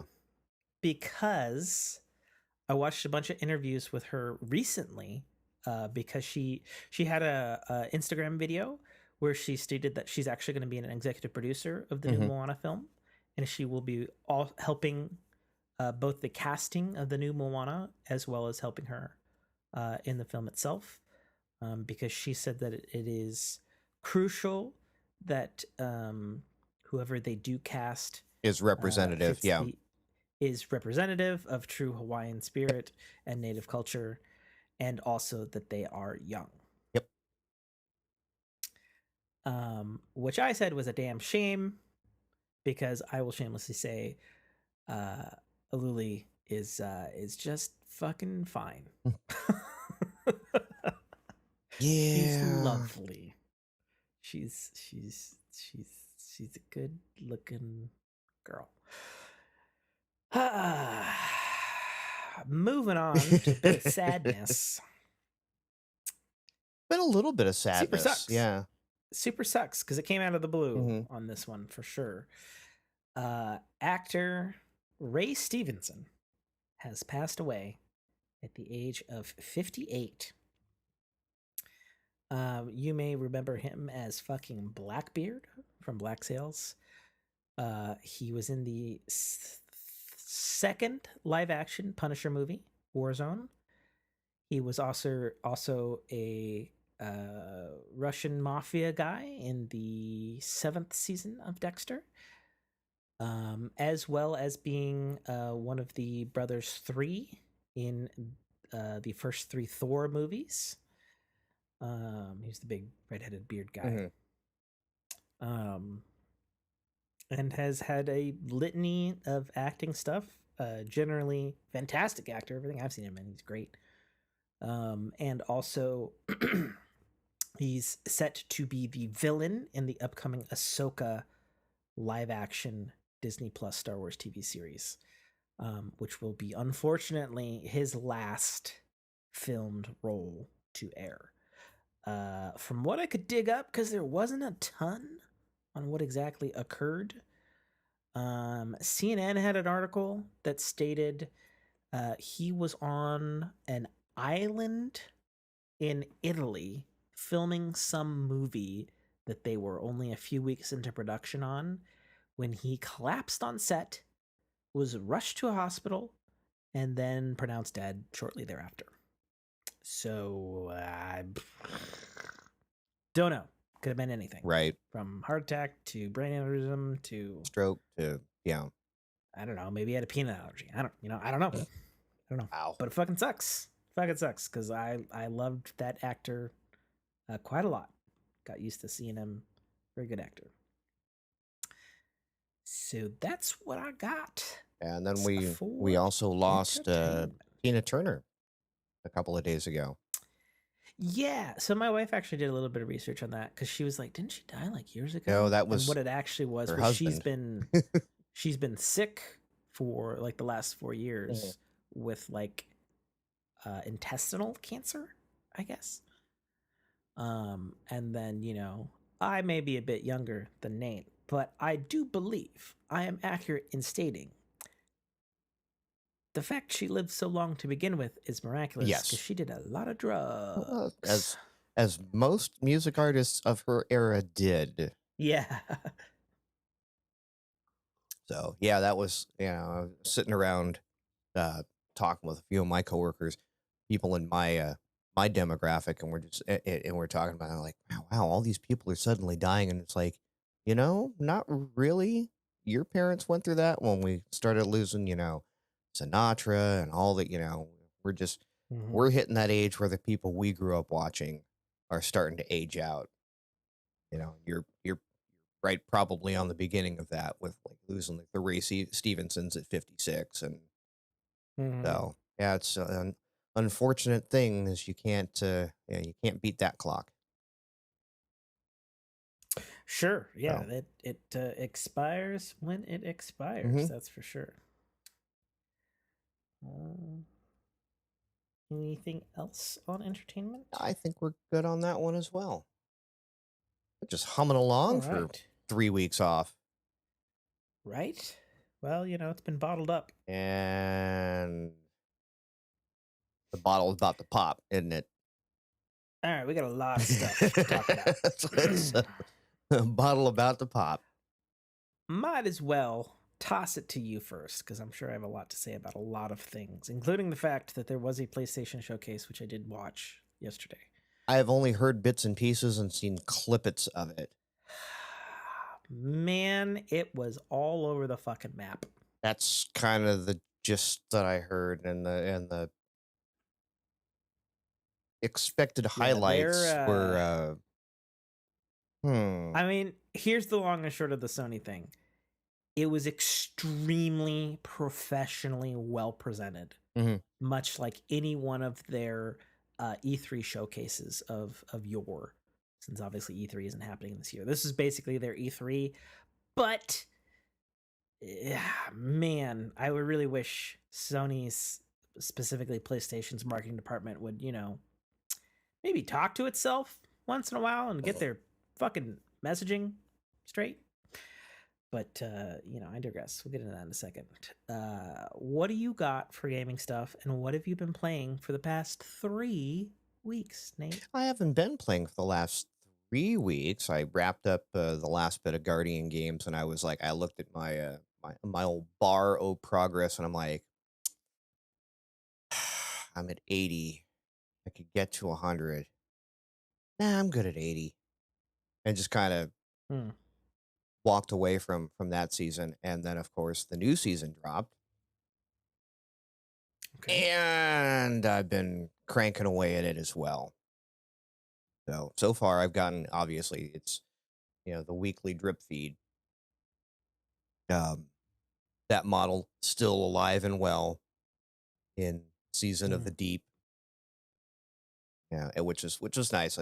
Basically the first day was okay, go do the thing, then go do the thing, and then I was Hmm. done. And I was surprised how less grindy it felt.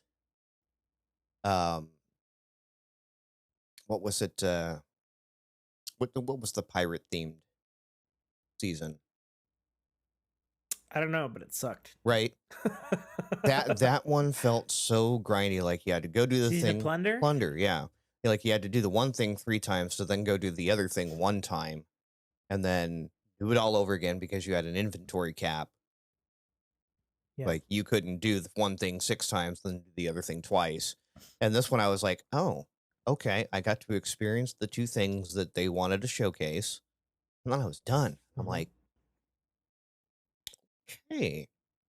And then there was still more to do after. Like I finally got in what, fishing in Destiny, Yeah. So there's obviously a lot of hubbub about that because that came as much of a shock to everybody. right?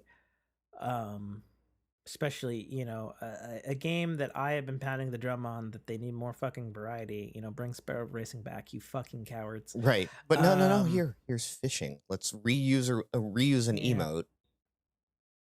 Mm-hmm. Yeah. So I played the opening stuff of Season of the Deep. I got to fishing a little bit yesterday for the first time. And then I also attempted the new dungeon I saw you that came out streaming, and I today. was like, I Yeah. soloed the first area, just kind of like, oh, let's go in here. Oh, these are counting towards my bounties. Cool. And not realizing what the Yeah, because mechanic was, and it's like the yeah. enemies just don't stop appearing. Okay. No. No, they don't. Yeah. Mm-mm. I think this dungeon is going to be a very hard one to solo. Oh, I think it's already Very been hard. done. I'm sure it has. But yeah, It's been out by since 10 people, a.m. yeah, Somebody's done it. yeah, by people Somebody's already much done it. more skilled and higher level For than sure. we. So, Yeah. I got all the way to the very end of it. Um, I think it's actually a really good dungeon. yeah, it's mechanically sound. I think there are similar but different mechanics at each encounter, Hmm. which is cool because it's a little bit of a change from some things like the other ones where it's like, okay, one mechanic, do this mechanic, do more of this mechanic. Hmm. Okay, more of this mechanic while a boss happens. The mechanics are a bit deeper, I think, Hmm. in this one than the average dungeon, which I kind of liked. It's got I the yeah, enjoyed. it's got the symbol matching. It's got um It has more than that. well, no, but it's got the dunk mechanic. Like it's got all the things you know how to do already. Right, Yes, but until different. the end. Yeah. Until the end. there's some mechanics there. I was like, I don't know where the fuck this shit's from. But yeah, it's some cool stuff. I think the one thing that threw me off, though, having gotten all the way up to the final boss, was the pacing between the two bosses was interesting, Okay. to say the least. I'll leave that one up to you to discover. I was not expecting that at all, but so it goes. I was also not expecting the arena at the end either. It was really cool when we first got there, and then about 30 minutes later, when we realized what the arena was a really cool oh shit story kind of thing. Okay. With environmental storytelling that told a lot while saying nothing, which I thought was marvelous. That's because the one thing that it made this dungeon feel, other than the fact that it's a little bit special in that it obviously it has underwater stuff, which no other dungeon has. It has an aquatic theme. Is it makes the dungeon feel important in a raid-like way that we haven't really seen. right. Like Watch with Spire had some story stuff, but it was like meh, you know. And I mean, and that's again, that's something that Bungie has always excelled at, where the environment is another character in the story. Yeah, I'd say, you know, there's been times where it tells its own story incongruent from, you know, the main story. You know, it's like Pit of Heresy, I think, is a good dungeon. It was the first dungeon, wasn't it? I think it was. Think so. I think so. Yeah, it was a solid, great first dungeon. But you know, it didn't tell any kind of story. No, it was a set relevant. piece. Yeah, it was a set piece. But you look at, like, even the original D1, the entire planet of Venus was a story, right? With the Ishtar Academy and everything. And it's like, you're playing on this, but there's another thing going on here. So yeah, when they hit it, they knock it out of the park. But when they you know, they just make beautiful skyboxes too. And can't fault them that. Sure. I mean, it's like Prophecy, which I still think is my favorite dungeon. Because it's fucking cool. You know, that whole fucking dungeon is cool as shit. Looks cool, neat, spiffy mechanic. Fucking just what a cool dungeon, you know. But has absolutely no bearing on the story. Right. Whoop-de-doo. You know. This has we got some fucking balls. Right. And I was like, ooh. Speaking of balls, cool. And maybe the no, we're not going there. Maybe the because I haven't actually played through that part of the dungeon. I've watched people go through. I think I was watching your part going through the underwater bit. Yeah. And unfortunately I was on mobile, so it was like, by the way, it was some great wallpapers that would go to another wallpaper of a different part of the raid you were doing, and then like 30 seconds later I'd get another screenshot. But one of the things that I find that I'm kind of unimpressed with was, you know, Season of the Deep, we're going underwater, and it's like the air bubble mechanic is a mechanic for the sake of being a mechanic. Yes. And I don't like that.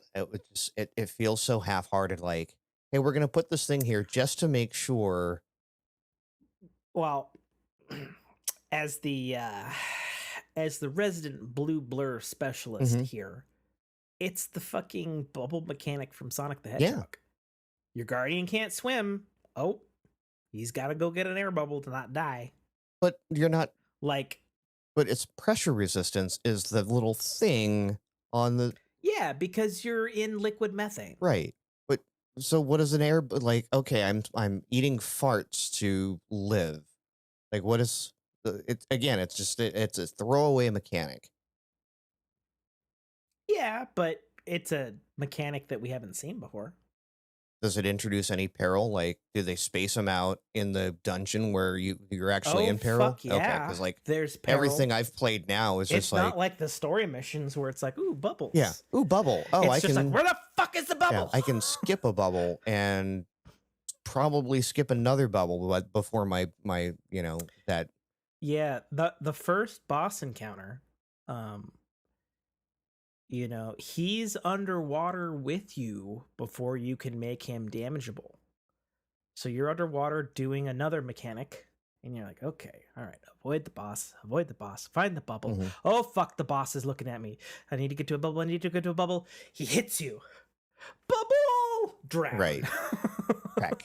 Crunch. Crack. Crunch. You're like, crack. motherfucking piece of shit. Which, let me tell you, that the sound of your pressure suit cracking up that's some choice. Yeah. I don't like it. Like, it's good sound design. Don't get me wrong. Great sound design. I don't like it either. It's an uncomfortable. Yes, and that's why it's good. Yikes. Yeah. But no, that's fine. I mean, Bungie has never been woe for sound design. Mm-hmm.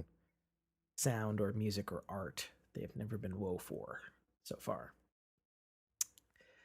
So that's all you've been up to in 3 weeks. Really, all I've had time for. And it's just the only thing that I've really been doing gaming wise is different than usual is how I've been gaming, not what I've been gaming.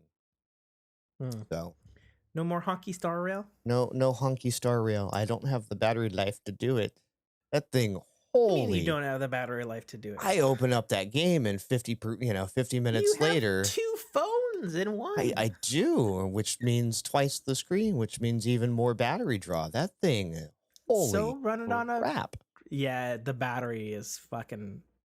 It was draining. Wrong, the game runs great. It was draining my battery with it plugged in. But holy fuck. So I'm like it doesn't run poorly on any setting, but Jesus Christ, the battery suck. Mm-hmm. Like, holy ran great. fuck. But yeah, ran great. But I'm like, if I want to be able to have a phone for the drive home, I cannot play this at work. Did you get it installed on PC? Yeah, I installed it the same night. I just haven't sat down to play it. Fair enough. So. Fair enough. Yeah, I've actually been, the only reason I've been able to game as much as I have is I've been using the Steam Link. I've never had a great experience with that, but I don't begrudge people who have, fiber. Well, no, I was playing it in the same house on my Wi-Fi, which is still fiber. My Wi-Fi is not fiber. Yeah, but it's connected to fiber, so by adjacency, it's better. That way, Tim. It does not work that way. I know it doesn't work that way. But no, I did play it because of my fiber connection. My wonderful gig feed out. I was actually able to play it remotely over at the brother-in-law who has a gig feed in. But, the blistering Time Warner special 40 meg out. 1 gig in, 40 meg out. But it was enough for me that I was actually able to play it 2.5 miles away from my house with nice. Yeah, relatively good experience. Nice. So, right on. So, the PlayStation, PlayStation State of Play. Did we talk a whole lot? I think we kind of went in depth on Zelda. No,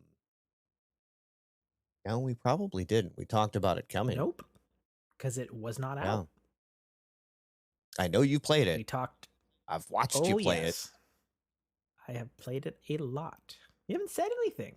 No, I'm usually at work. Hand wave or something. No. Little emoji. Okay, fine. Whatever. I could talk about Zelda, but I feel like if I start talking about Zelda, I'm not going to talk about any of the other news articles. Okay. So I'm just going to do the news articles. Well, I was just going to... Number one. Do you agree with the universal 10 out of 10 rating this game seems to be getting? Yes. My caveat to that would be one of the new Zelda dungeons I thought was woefully lackluster in comparison to the other ones that I have done. That is also with the understanding that obviously you can tackle them at any particular order. And I tackled that one second. And you probably shouldn't have? the vibe that maybe that was probably the beginner's one. Gotcha. And it was just, again, if I get into Zelda, it's just gonna be Zelda. I'll circle back to this momentarily. Big news. Microsoft Activision Blizzard is officially approved by the European Union Regulatory Authority. It's done. It's over. Good. They have won in all of the countries except for America. It's coming. Right. Like, it's inevitable at this point. Game over, Sony. Fucking get your shit together. Because I haven't seen the update that it was. I didn't see that it officially closed. What was the final carve out?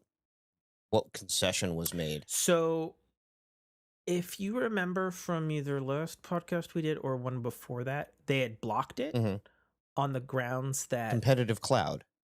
Yeah, competitive cloud. And I saw something My about understanding they're is just going to give free licenses or something like that. Free licensing.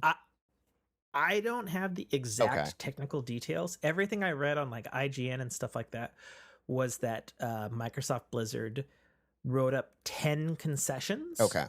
And that apparently appeased every fucking concern. Okay. And we're like, okay, we'll fucking sign it, do it. Like, here you go. Okay. Approve it. And they did. And it's done. And US is last to go. And it's a fucking matter of time at this point. I do believe our shit's set for August, I think. And we'll see. One has to assume that since it has passed all the other countries, including UA's incredible scrutiny,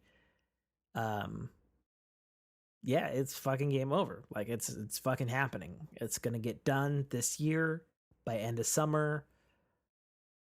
It will fully close, I would imagine. So that's the thing. Number 2, just in general video game-ness. Number 1,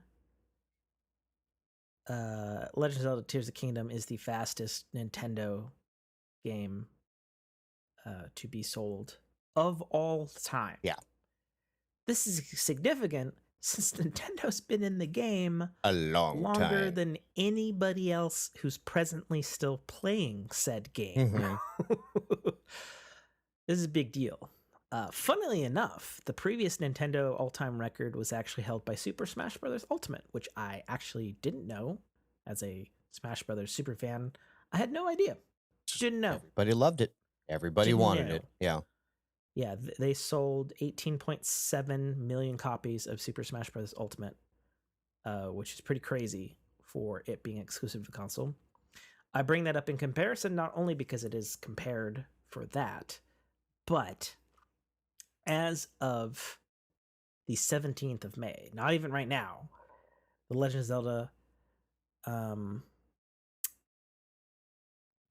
Breath of the Wild achieved a lifetime sales in its entire run, including up to now, 29.881 million copies. And in 6 days of Tears of the Kingdom, they have already sold 10 million copies. So 6 days, 10 million. At a certain point, I believe a couple of days ago, they broke 18. Right.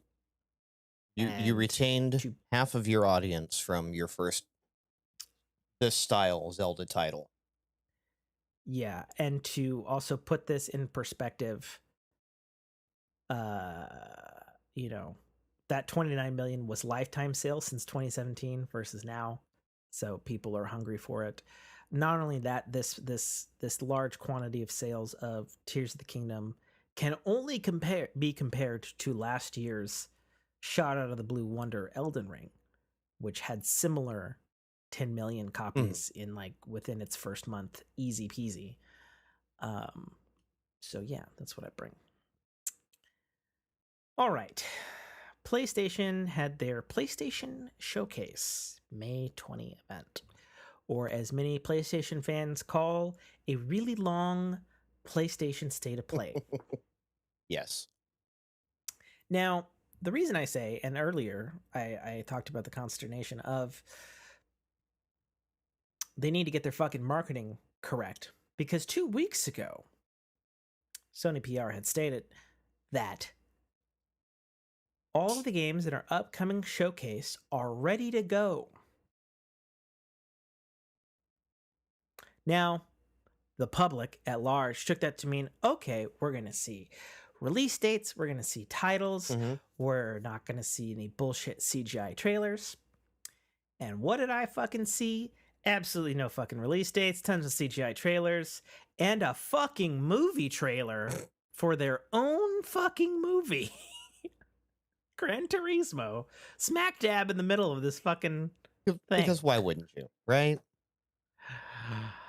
It's funny, even Sony fans pointed out that Nintendo didn't even stoop that low to throw the Super Mario Brothers movie trailer into the middle of their Nintendo Direct. They gave it its own fucking Nintendo Direct. And meanwhile, you're just kind of forced to see it. The fucking game showcase. I understand that it is a PlayStation showcase, and it's called that, and it's a fucking PlayStation movie about a PlayStation game. Like, I get it. And Sony is a movie company, not a gaming company. They're a something company, I tell you what. I guess the best thing we could say about the PlayStation Showcase is there was a ton of new games announced.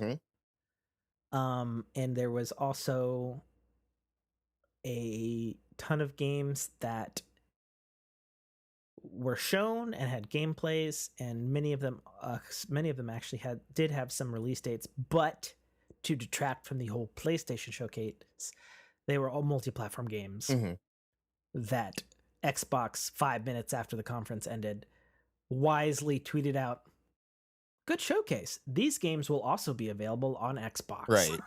Day and date.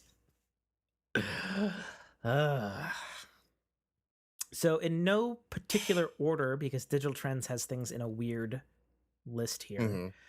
Haven Studios, which is a newly PlayStation-owned thing from former Ubisoft, EA, and Stadia alumni, led by Jade Raymond, who is the famous co-creator of the Assassin's Creed franchise.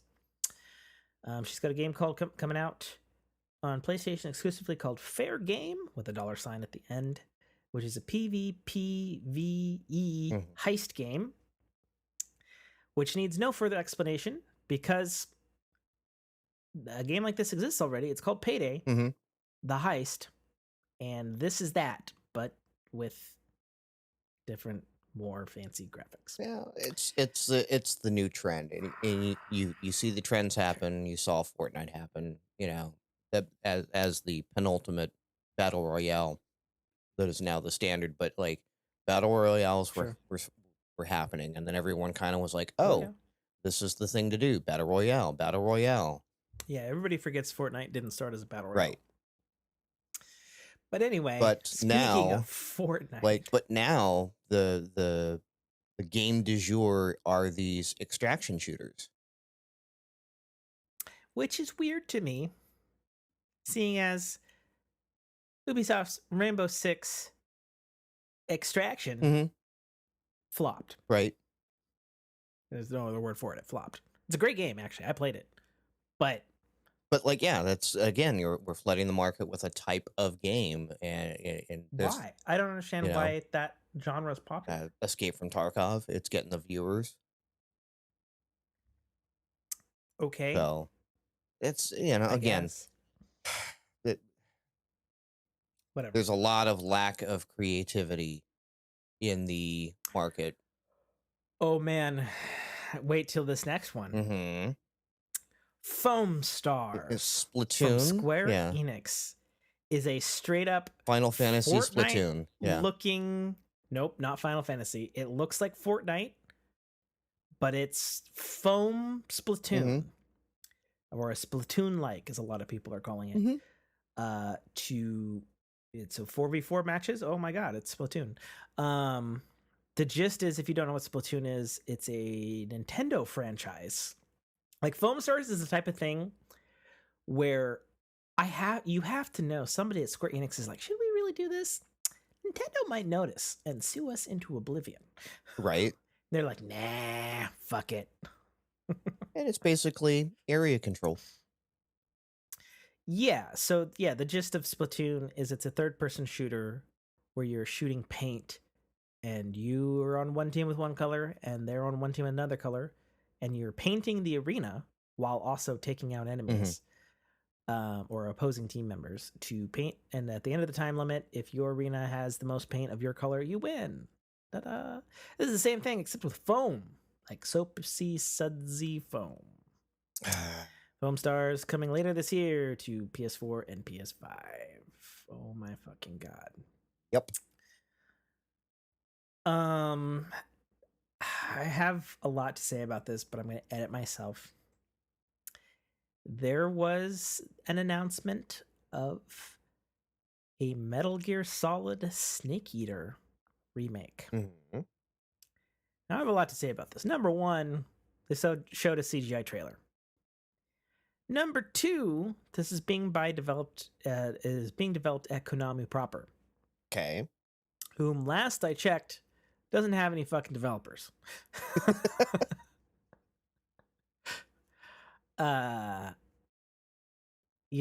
Since that whole team basically disbanded in 2015 after Metal Gear Solid 5, and they fucking pinned Hideo Kojima to a wall, and he left and has now made multiple deals and is doing extremely successful without Konami. Right. So number one,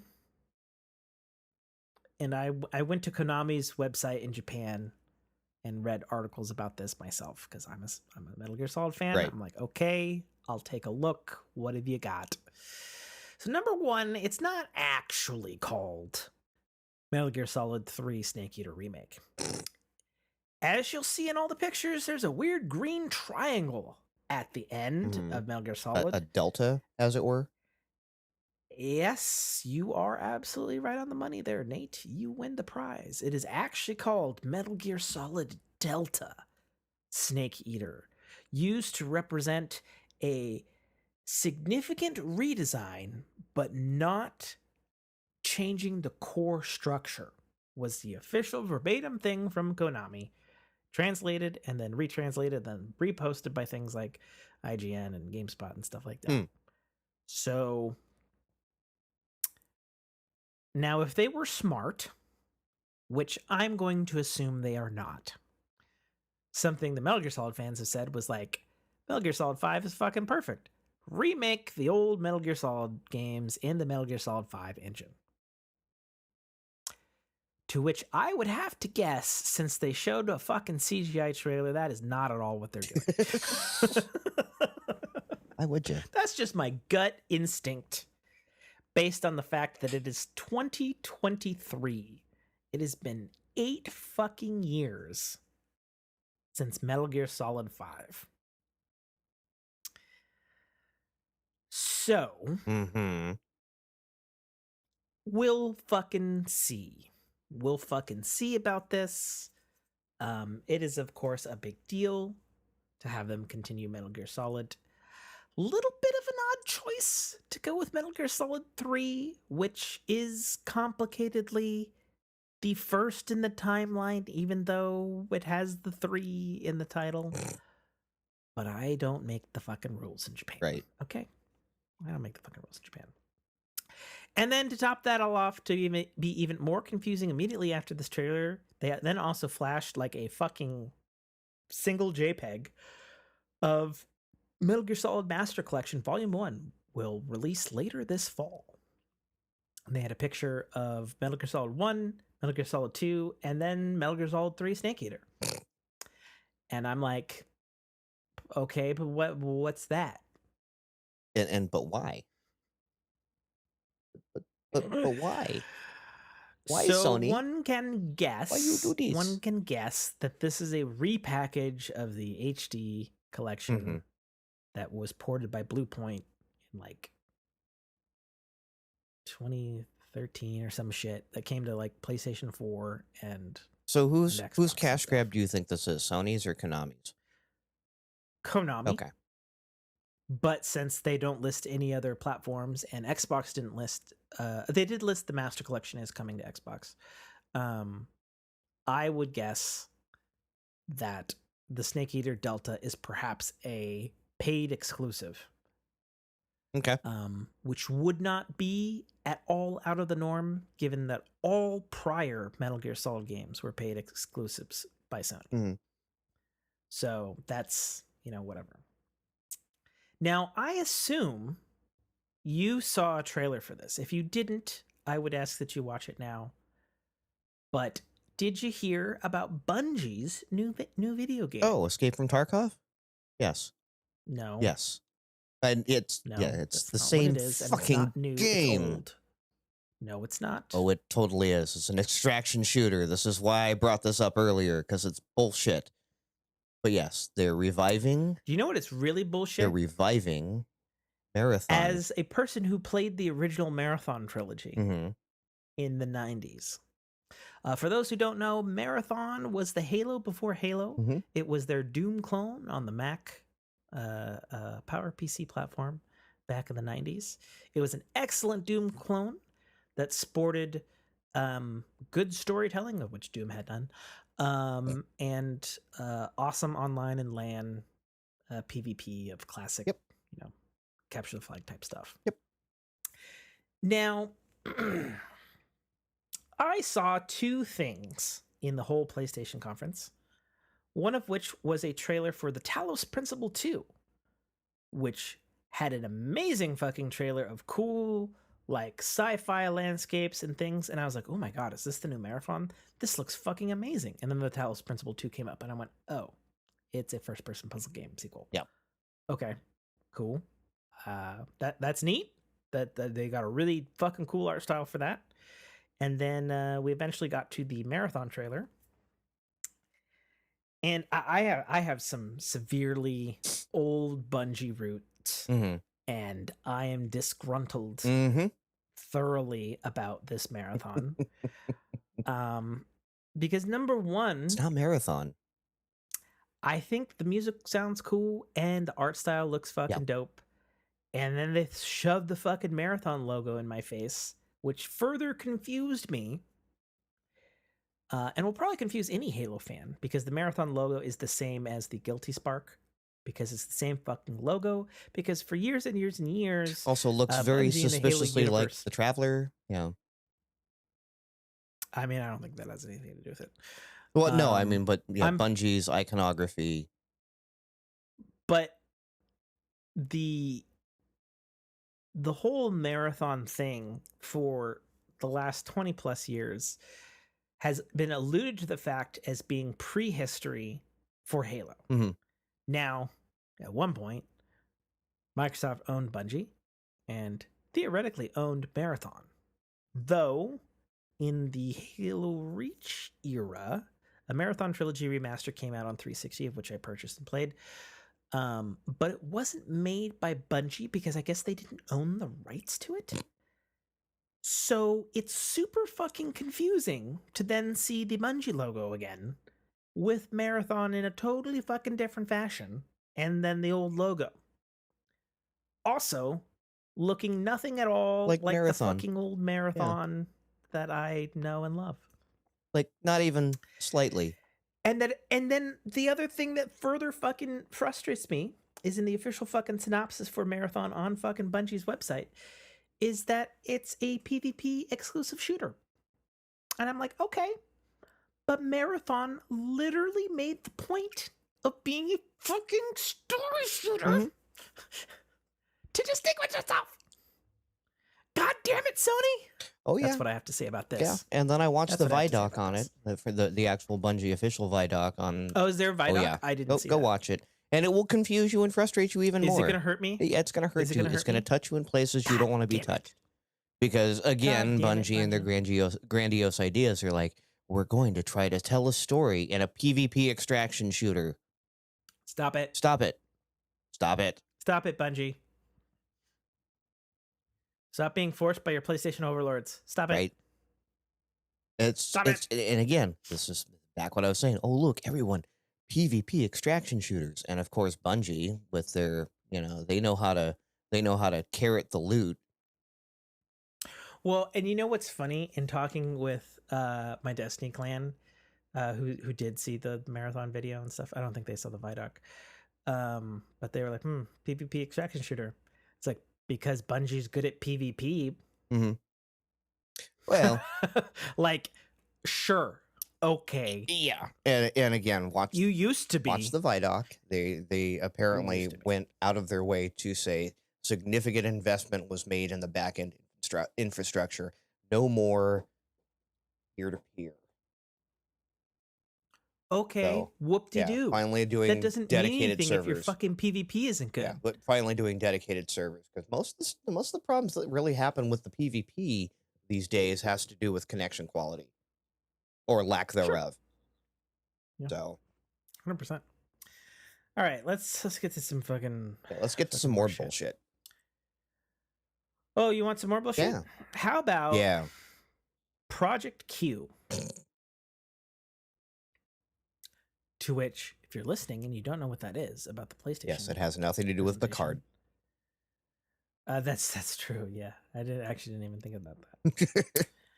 So Project Q is, get this, a no price, no release date announced PlayStation portable product. I'm not saying that with a TM. It's not that PlayStation portable. Right. It is a product of PlayStation that is portable, that slaps an 8-inch tablet screen fused between the two left and right halves of a DualSense, of an actual DualSense controller in one piece of hunk plastic. That is a streaming only device, to which I will point out, if you look in the fine print, small letters in this video, they state games streamed must be downloaded and streamed from locally from your PlayStation 5. To which I pointed out and screamed at the television, even though I wasn't streaming the thing because I was 2 days late to watching it. I said, you pulled that work van over to the side of the road real fast. I said, but Sony, your SharePlay worked on my PlayStation 4 all the time. I used it. It was fantastic. I have never, ever been able to get the SharePlay to work once with my PS5. So how about you shut the fuck up and stop snorting the coke that you're on? Right. How about that? How about that, Sony? What the fuck? A streaming further, only device that requires you to invest in your own infrastructure to host it properly. And you know what? So I told this to Daniel, who's been on the show, friend of mine. I told this to him yesterday, and you know what he said? He's like, so why wouldn't I download the SharePlay app on my phone and hook the Bluetooth to my controller and use that? Because I already do that. Right. This product. Who the fuck is this for? Product already exists. You can buy a backbone and stick it around that's the other your thing. phone. You can buy a backbone. You can buy an official PlayStation backbone for that matter. And what the device you throw in between it does more than just stream games. You could watch movies. You can actually have it. It probably has its own connectivity of some sort. I'm assuming this Project Q does not have cell radios in it. There's no way it has cell. There's no way it has cell. So it's a Wi-Fi only device. So you're going to have to tether your phone that you probably took out of your backbone to charge, because you have to. Well, and then that's if your internet on your phone is good enough to do the thing. Assuming you're streaming from your home even works, which mine doesn't. What the? And so I watched another streamer. Is that you? Shout out to what? Oh, hold on. Sorry. Something wrong? An ad decided to randomly start playing at full volume. God damn it. So you were saying? Oh. I was saying, lights out, motherfucker. Surprise, motherfucker. It's a weekday. Christ. And now your camera gamut is going to be all screwed up. Yep. Yep, it is. Yes, Okay. it is. Continuing on. I'm not finding my I hue can lights. see you God just damn fine. it. We're good. This would be funny not if we were good. streaming. I'm not good. Okay.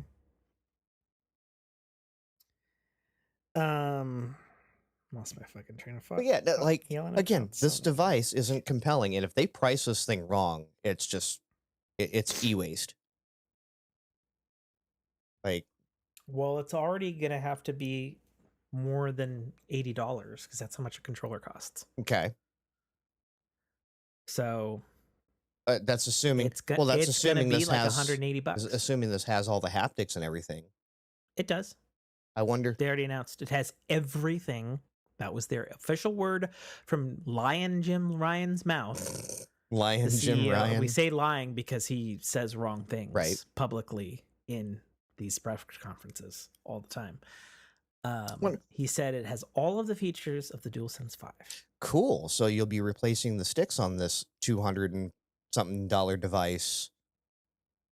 What, 6 months in? How long? I haven't needed to replace my sticks. Okay. For the record, so I can't speak to that. Of the 2 controllers I have, and I only have the 2, I have not needed to replace my sticks. At this time, a year and a half into my PlayStation. They just don't ownership. charge, right? That was the issue with them? Yeah, they didn't charge by USB-C. I bought the fucking official dock. They charge fine that way, but whatever. I guess. This is just the dumbest. This is the dumbest idea, and I'm looking at the picture of this thing and going, that the controllers are even in the wrong place. Like, those are way high up on the screen. Yeah, it's weird. No. I don't know why you'd have your thumbs moving over like that. I don't know. That doesn't make any sense. No. Doesn't fucking make any sense. There we go. I had to Wi-Fi toggle my Hue hub on and off just so I could get it to reconnect to the Wi-Fi. That's right. I used a Wi-Fi plug to turn my Hue hub on and off so that it would reconnect to the Wi-Fi. Don't fucking judge me. I'm not judging you. I'm actively laughing at you. Ingenuity. Yes. That's what it is. You would not be the first person to use that. What I was saying initially during my little dark lights out period, shout out to streamer Maximilian Dude, who said after he saw this Project Q announcement in stream, because I watched it today. I've just fast forwarded this part. I was like, oh, he's gonna say something fucking funny about this shit, and he's like, did Sony just fucking make the Wii U? They did. It's the fucking Wii U again. And he's actually not wrong. Right? Because that's exactly what it fucking is. Oh my god. So anyway, Project Q. Anyway, something good. They showed full gameplay of Marvel's Spider-Man 2. Doesn't have a release date, but it did say fall 2023, so one could assume end of November. So the QuickTime game Spider-Man? No, that's not what it is. Give it some respect. What I keep hearing. I really enjoyed that game. Oh. Yes, this particular trailer had a lot of QuickTime stuff. Okay.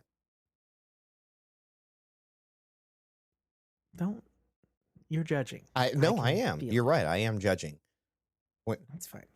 When again, like these are your marquee titles, and you're using gameplay mechanics from 10 years ago. No, in your marquee titles. 1999. Yeah, like 10 years ago. Shenmue invented it. No. How old are you? It's a running joke with us Gen Xers. Okay. 10 years ago? All right. Yeah, sure. Last century. Fine. Yes. Whatever. The late 1900s. Okay. Yes. I hear them all. Anyways, it does indeed look like a sequel. A lot of people online have already complained, oh, it looks like the same fucking New York. It's like, well, no shit, 'Cause it's Sherlock. still It's New fucking York, New yeah. York, you dumb fucking idiot. And they already upgraded the game because they have a PS5 version of the original Spider-Man, and then obviously Miles Morales came out as a launch title.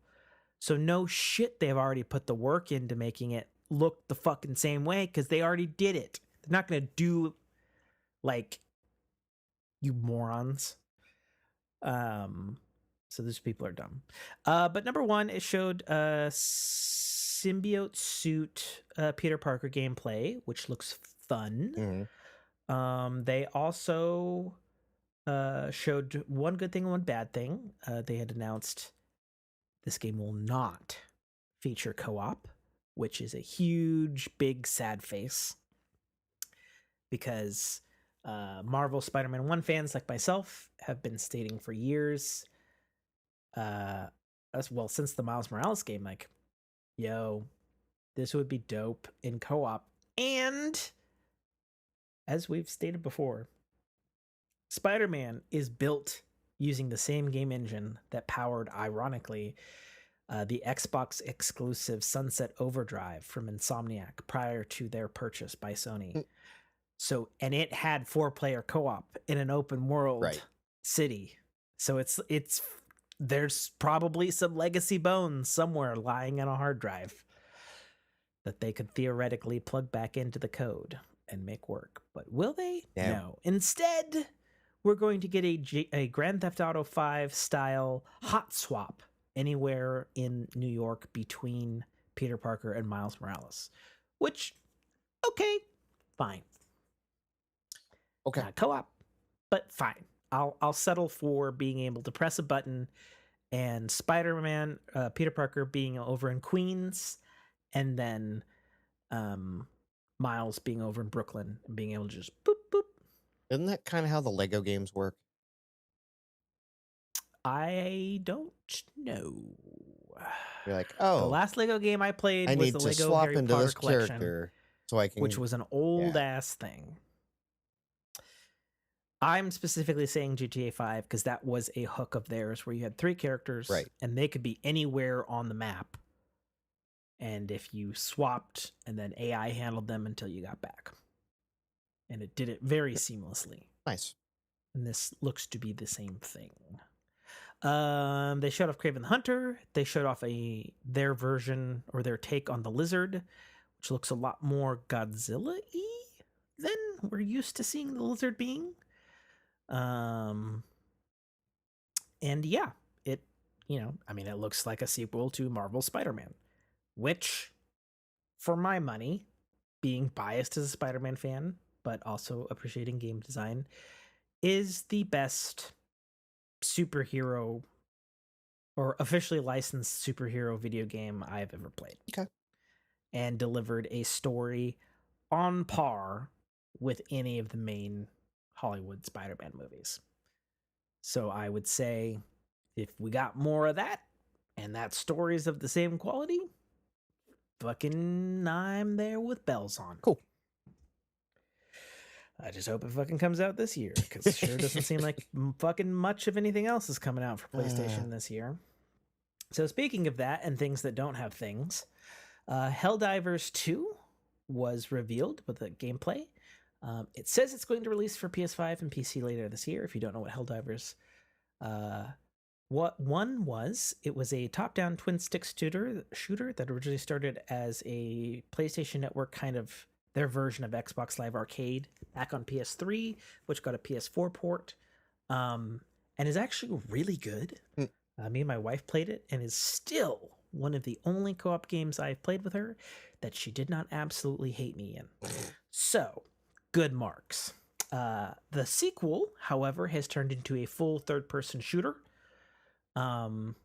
with fancy graphics. So we'll see. It's been a long time. Immortals of Avium, which is a EA original game, so it's also releasing on Xbox, which had a really interesting trailer last year where it was like a story-based single-player first-person magic game, like not shooter, like you're shooting, but you're using your hands. So, I didn't look this up, but I saw a lot of like game faces that looked like people I've seen on the CW. So I maybe mocap and voice acting. I don't know. But it looks good. Like it looks like solid. Like from obviously, you can't tell how it feels from a gameplay perspective, but it looks new and original and not usual. It could be good, could be bad. We'll see. We'll see. EA has been kind of hitting hard with original games this year. Between revitalizing Dead Space and I'm told, I've not played it myself, but their Wild Hearts game is very well received. So who knows with this particular one. Ghost Runner 2 has a 2023 release window. I don't remember Ghost Runner 1, so there you go. Phantom Blade 0, I'm assuming there was a Phantom Blade 1 or something, but was a very strange, if not kind of cool trailer. It looked like a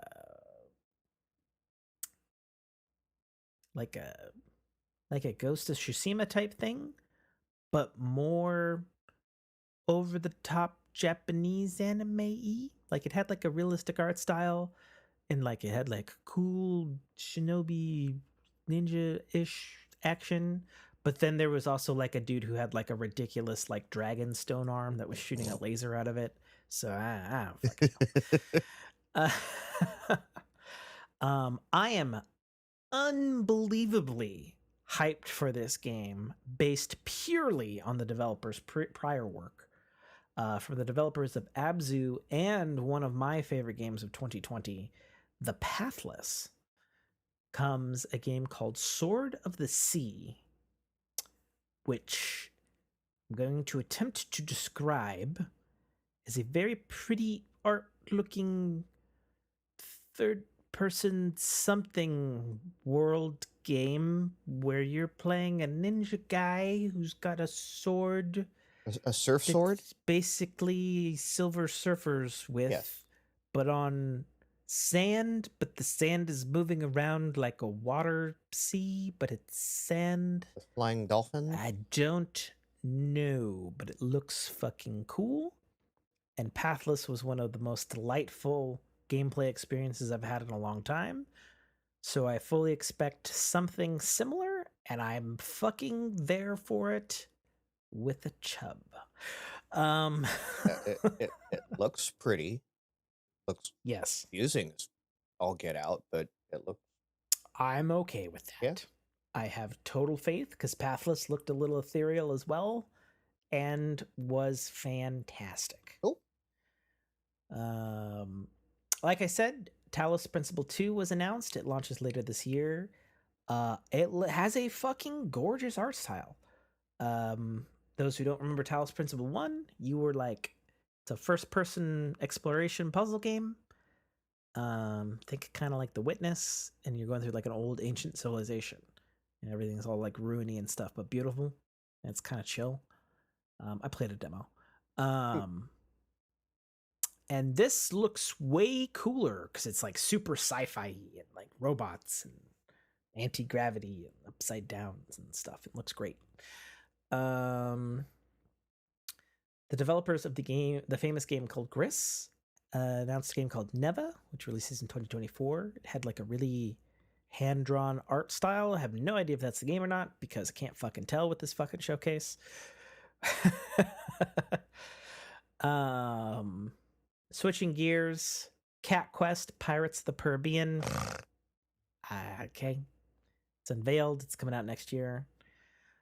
Plucky Squire looks cool. You're like, looks like a 2D kind of adventure game, but you're like looking at a storybook in like a 3D realistic world from like a first person perspective, but controlling 2D. Like it looks kind of neat. Teardown is like a really Minecraft ass looking thing. But instead of like Minecraft stuff, it's like all like physics voxels. So like blowing shit up and physics everywhere and really big sim physics stuff. Okay. which I kind of dig, but at the same time, it's like, well, unless that's on PS Plus, I doubt that it's something that I would play. This is one that frustrates me. So we have a trailer with gameplay as well as a release date for Alan Wake 2, of which I'm extremely excited for, because for those who played Alan Wake 1, it ended on a fucking cliffhanger. And that was like a decade ago. So fuck those guys. I am ready for a resolution. Alan Wake is pretty dear to my heart. It was an Xbox 360 exclusive back in the day. Remedy Entertainment, Quantum Break, Control, Max Payne. Mm-hmm. These developers know their shit when it comes to third person, story, shooting, and world building. Like, they're fucking masters at it. There was a remaster of Alan Wake that came out last year on all platforms, although I know it hit a little rough around the edges until many patches later. Fantastic game. Encourage people to play it. This one just struck me as weird because, to me, Alan Wake's audience is entirely Xbox. And it is coming to Xbox, mind you. And not even like a timed window. It's coming October 17th, same as the PlayStation version. So seeing like a full Alan Wake thing in their showcase just felt weird. Like, if they had like nailed down exclusivity and been like, haha, fuck you, Xbox, which they've done. Right. Oh, it's like, okay, fine. Could you imagine if Sony did that right now and said, haha, fuck you, Xbox, we have Alan Wake 2 in the midst of the Blizzard acquisition? I mean, it would be a jab. It would be a jab that Xbox would be like, Microsoft would be like, they just tapped the 10-year line on the Call of Duty contract, right? And then like a little throat slitting motion. What does this mean? Yeah. What was that your CEO was crying about? Yeah. You PlayStation can't support itself without Call of Duty? What? Go back to yeah. No. Yeah. Anyways, It was weird. I was happy. It was a lovely trailer. Sure. We'll be playing as two people in this game, which will be interesting. We'll be playing as Alan Wake as well as some chick FBI gal who's investigating the murders from the previous game. And who the fuck knows from there? It's going to be exciting, I'm sure. Well, I hope the PlayStation crowd enjoys the Alan Wake series. Yeah, I do, from the perspective of Remedy makes good games. Mm-hmm. They deserve to be played by people so that they may make more of them as they are still independent. That's my stance on it. They had a full gameplay reveal trailer for Assassin's Creed Mirage, which is being billed as a return to Assassin's Creed's roots gameplay-wise. My understanding is the last 3 games, which I haven't played, got RPG and left Prince of Persia. Yeah. Blue commons and green rares and purple armors and stuff. This looks straight up like a next gen, like OG Assassin's Creed, like going on missions, murdering people. I guess it's taking place in. Fuck, my wife just said it. I've forgotten. Taking place in a period of time that occurred, because that's when Assassin's Creed takes place. Assassin's Creed Mirage. I'm looking it up. Fucking goddamn it.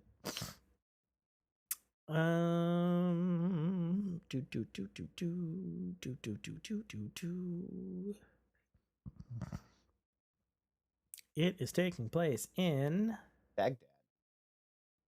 Baghdad, which is fine because the very first Assassin's Creed was Islamic and Muslim and took place during the Crusades, and that's like, it's one of those things that, like, I guess if you're like dumb politically, like, you could get like mad about like politics or something and be like, yeah, but the game started there, right? Literally. Shut up. Like, whatever, man.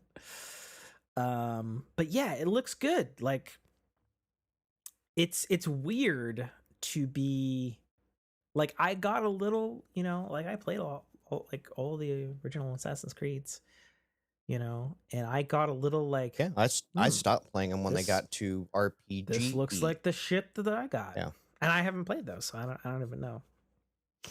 I know my in-law side of the family loves the newer Assassin's Creeds, so I don't know. But yeah, no, this is pretty cool. It's interesting because while traditionally handled by Montreal, this is being handled by Ubisoft Bordeaux. So specifically, France, huh? all French. French. We are French from French. Yeah, we're from French. I fucking hate the way things are. So Finji's actually a publisher. I got excited when I saw the logo because I saw Finji and they published Tunic, and I was like, more Tunic, give me, plug it into my veins. But then instead they showed a different game called Revenant Hill, and I don't care about it. Yeah. They showed a game which I was super excited about watching the trailer. I was like, oh, this looks like a really cool JRPG up my alley.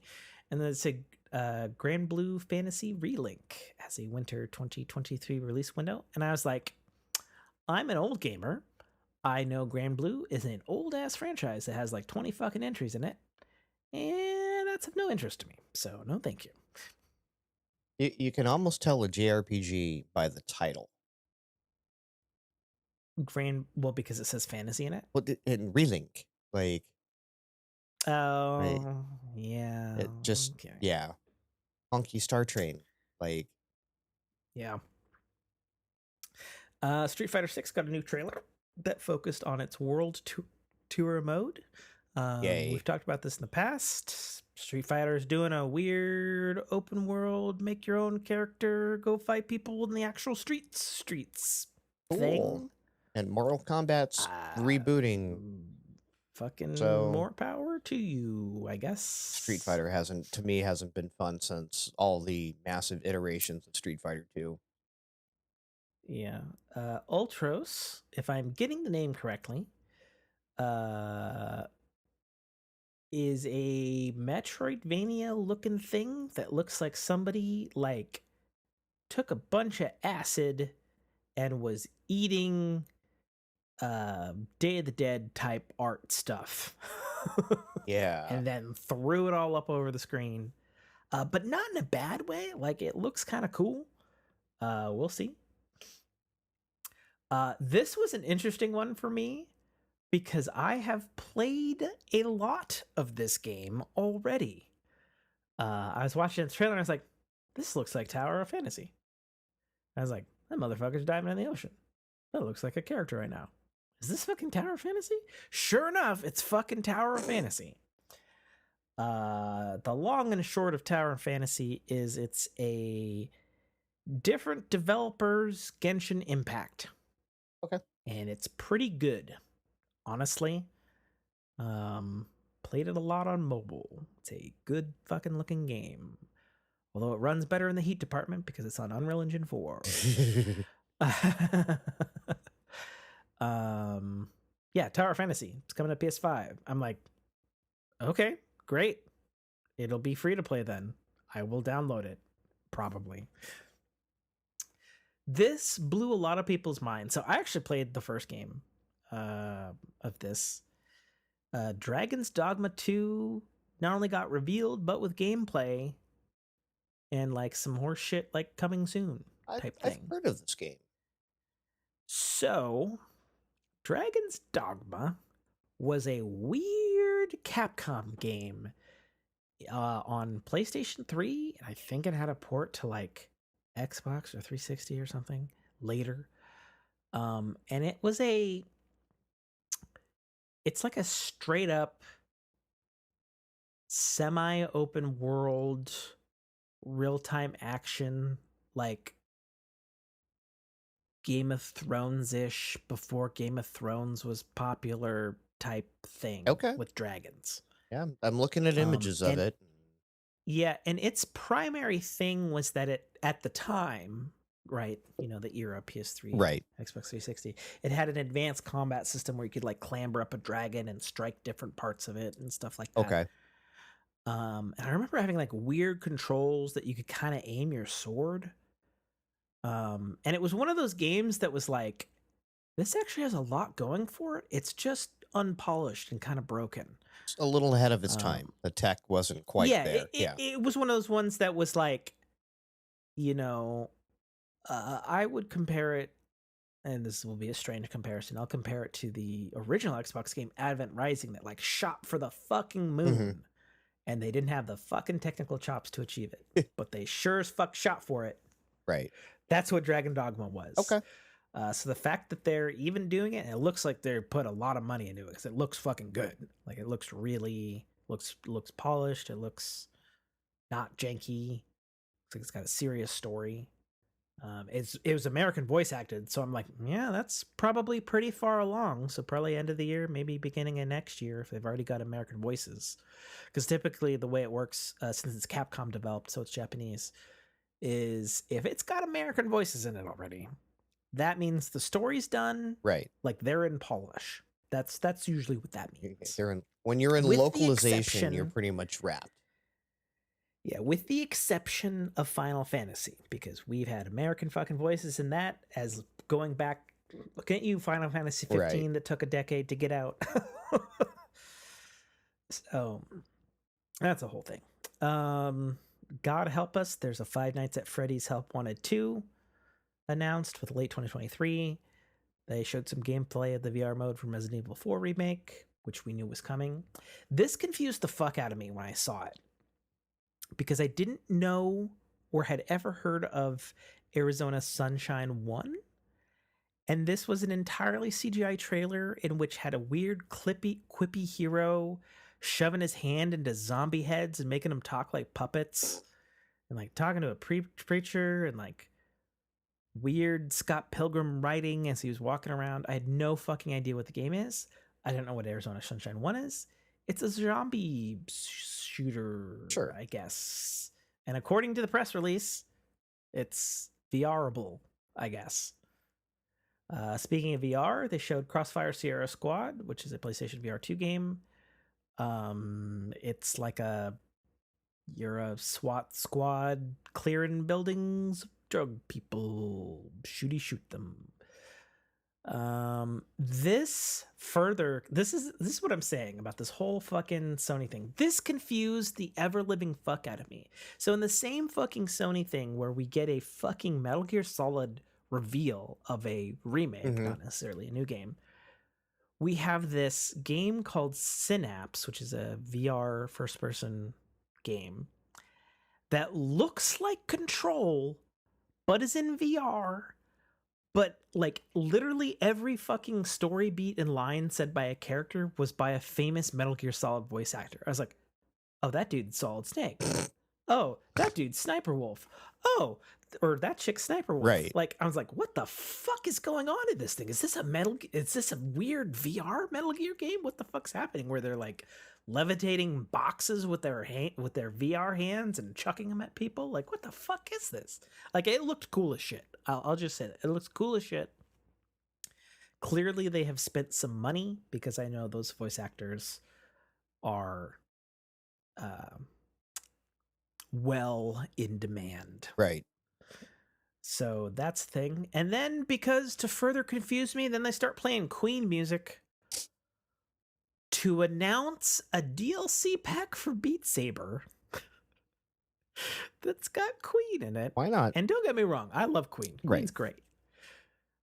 But it was so weird. I'm just like, what in the fuck is this this showcase? What is this? It's part advertisement, part fuck you, like part the Beat Saber. Like, I'm looking at the line on the document here, and Beat Saber finally comes to PlayStation VR 2, and it's like, why did it say Beat Saber? Beat Saber runs on everything. Yeah, it's the same thing that I said earlier this year when the PlayStation VR 2 came out. Okay, why was Beat Saber not a launch title? Right. And why was it not a free upgrade? Beat Saber entice people like has me. sold VR for 90% of the population. Yeah, it's great. I love Beat Saber. on my PlayStation VR 1. Fucking Christ. We did have a Destiny 2 The Final Shape teaser, which I assume you saw, and I assume you want to comment on, Nate. Death is a meme. In Destiny, yes. Jeez.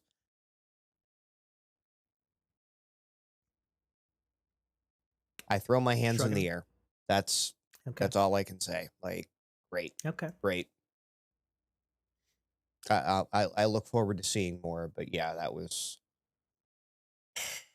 a lot of mixed feelings from the Destiny community on the return of a certain character. It's just like, okay. I mean, why say it? It's a fucking trailer out in a public press conference. They showed Cade 6 back. And but where? Voiced by Nathan Fillion again. That might have been the only thing that I out of that entire announcement that I was like, oh, cool. You got time off from the rookie to come back and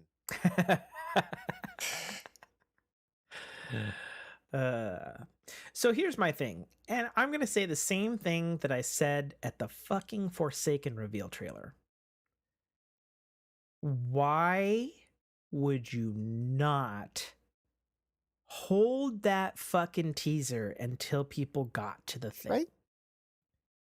Why not have that be a glorious, wonderful surprise for the Destiny faithful and the Hunter fans and the Nathan Fillion fans until the fucking game's out? Because they want that pre-order hype. That's why I'm mad. Like, I get it. It was a smash grab, the same as they're like, oh, Forsaken, we've killed Cade 6. You better go hunt his killer. Right. And from what we saw, like, could this be some weird wibbly wobbly timey-wimey, his involvement is one mission and then he disappears back into the ether? Who knows? Right? I do hate the Crow's debate, gotta be pissed.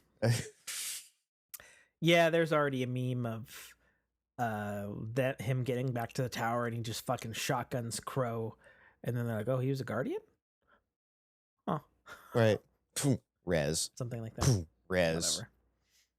I could see him like totally a meme. Yeah, just shoot him again. Laugh. Yeah, for sure. Sucks, doesn't it? Yeah, and I also hate the debate over what they showed in the Final Shape trailer. It's like, oh, you're inside the Traveler. Are you? Yeah. That would be my thing. I'd be like, you know what? If you really paid attention to the lore, you'd know. Oh my god, my eyes are doing something right now that I don't like because they're like salting up. It's your lighting, probably. Is it? Yeah, probably can't focus right.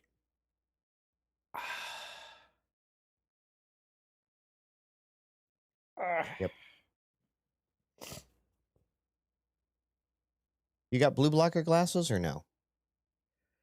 No. It might be something to invest in. Some of those gunners or whatnot. They're so salty. No, I don't want to be that person.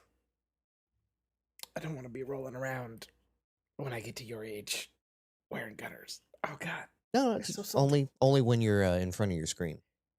No, my wife's your age and she's got gunners for when she sits in front of her screens. You know what's funny? I actually bought my wife gunners a long time ago, and she lost them. Go figure. I saw you can get them in Best Buy though now. I thought that was interesting. Yeah, they've definitely come down in price. But yeah, no, it's just like, yeah, you save that kind of thing, but they want the cash grab. They want everyone actively engaged, and of course they showed the bare minimum. And then the teaser of join us for our big reveal in August. Right. It's like, okay. And they're gonna kite you along so we get to the final shape, and then I like, as they do. Yeah. Who knows what happens after? All I'm saying is the final shape needs to fucking deliver. Right. Well, something. If the final shape this season needs to deliver. I don't know. It's so I was about to say, well, I'm done with Destiny. I was like, okay, well, I've said that before. Right. We've all said that before. And yet We keep coming back to that heroin dealer. You know what's kind of funny? I almost feel like Destiny's done with Destiny. Right? Like they initially said But 10 they've years and committed like they've they're gotten gonna to do 10 another 10 years years. and Yeah. so, yeah. I don't know. I wasn't. We'll see. Yeah. We shall see, time will tell. This one was so dumb. I can't even believe how dumb this was. So there's a weird CGI trailer. It's like 30 seconds long, and it showed like a quirky space AI and like the dashboard of a spaceship. And then it was like Concord TM. And I was like, okay. That was it? And then they went to the next thing, and I was like, what the fuck? I was like, that wasn't anything. That looks like a Commodore 64. Like what the fuck? It's so weird. it looks like a computer ad. Yeah. Yeah, and so that was the Sony thing. And we'll get into our final thing before wrapping up here, since it's getting late. Which is the thing that I've been avoiding talking about. We don't talk about 2023's Game of the Year. Legend of Zelda: Tears of the Kingdom, of which I've played God knows how many hours already. So here's what I'll say, because I've read all the reviews at this point too, so I can fairly critique and say at least what I agree with and what I don't agree with. I agree that Tears of the Kingdom makes the phenomenal Breath of the Wild look like a goddamn prototype. It runs circles around it in such a fashion that you're just like, how? Again, we go back. The fuck? We go back to how the fuck did they do this on a Switch? Oh my god. Well, I mean, that's the other thing. Like I was saying weeks ago when I was replaying Breath of the Wild, it's like, it's still a goddamn good looking game, and they're still doing so much stuff on a granular, like simi. I do this happens, this physics things happen level. And then you get to Tears of the Kingdom, and then they're just like, oh yeah. Oh yeah. And they're like, fuck, man, it's so wild. Like Breath of the Wild, right? You have these self-contained shrines, which are little micro mini dungeons, right? And you have at your disposal a handful of 4 abilities, right? You got some bombs, round and square for different purposes and physics use. Right. You've got a magnetic grabby thing, so you can grab metal stuff. And then you can freeze things in time, but then if you hit them, you add physics to them, so then it bursts out, and then you can make little ice blocks in water. It's like, okay, that's solid. It's very Zelda-y. Okay, cool. And so any puzzle has, a handful, if not 5 or more, or if you can even be clever than that, ways to solve said puzzle, which is a big break from Zelda convention of, this is the puzzle, there's a solution, you need to figure it out. Right. Which is the way games usually are. And Tears of the Kingdom not only takes all 5 of those original abilities away, because you don't have them in Tears of the Kingdom, which is such a ballsy fucking move for being a direct sequel. Like, oh yeah, the things you relied on? Nah. Like, they're not even in the game, bro. Like, like I've seen people in Reddit threads being like, so when do we get those back? And then of course there's the meme of, here's the neat part, you don't. Right. And it's so funny because I don't miss those fucking abilities at all in the fucking slightest. I do miss bombs a little bit. There's still bombs in the game. They're just a consumable now. But on top of that, they add to the fact that any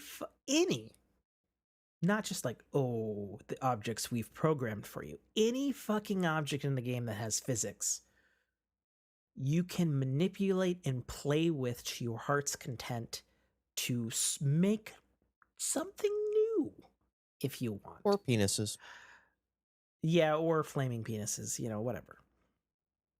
But it's fucking insane because it does everything. Like, it's such a heavy physics simulation world thing, and it's on the Switch. Right. And the world is 3 times the size of Breath of the Wilds, which already had one of the biggest world maps in any fucking video game ever fucking made. And it does it all while having load times that are way faster than the first game. Like, I mean, way. Mhm. Like, everything is 5 to 7 seconds of load. Wow. And I'm like, you don't have NVMe. Your hardware doesn't even know what that term means. What the fuck are you doing? You know? I'm just, it's fucking astounding, the technical fucking marvel. Right. Which further confuses me when you see someone put out, you know, the Project Q. Yeah. Like, it's so funny because I've said before that there's, you know, sometimes, usually Nintendo games, there's often that Iron Man 1 Obadiah Stane yelling at the fucking employee. Right. Yeah. He built this in a fucking cave with a box of scraps. Right. What do you mean you can't fucking do it? Right. You know? And this is like really, really that. Yeah. Like, it's straight up, like, it looks better, it runs better. You know, and I'm saying it's not perfect.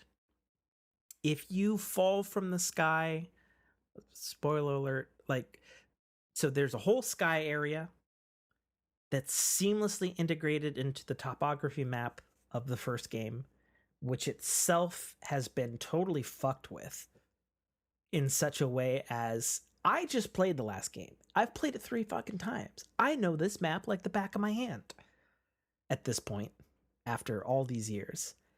And even exploring the old map, and I'll be like, oh, that's new. Or, oh, hey, this mountain clearly collapsed and fucked up this topography here. You know? Or like, but you knew where you were.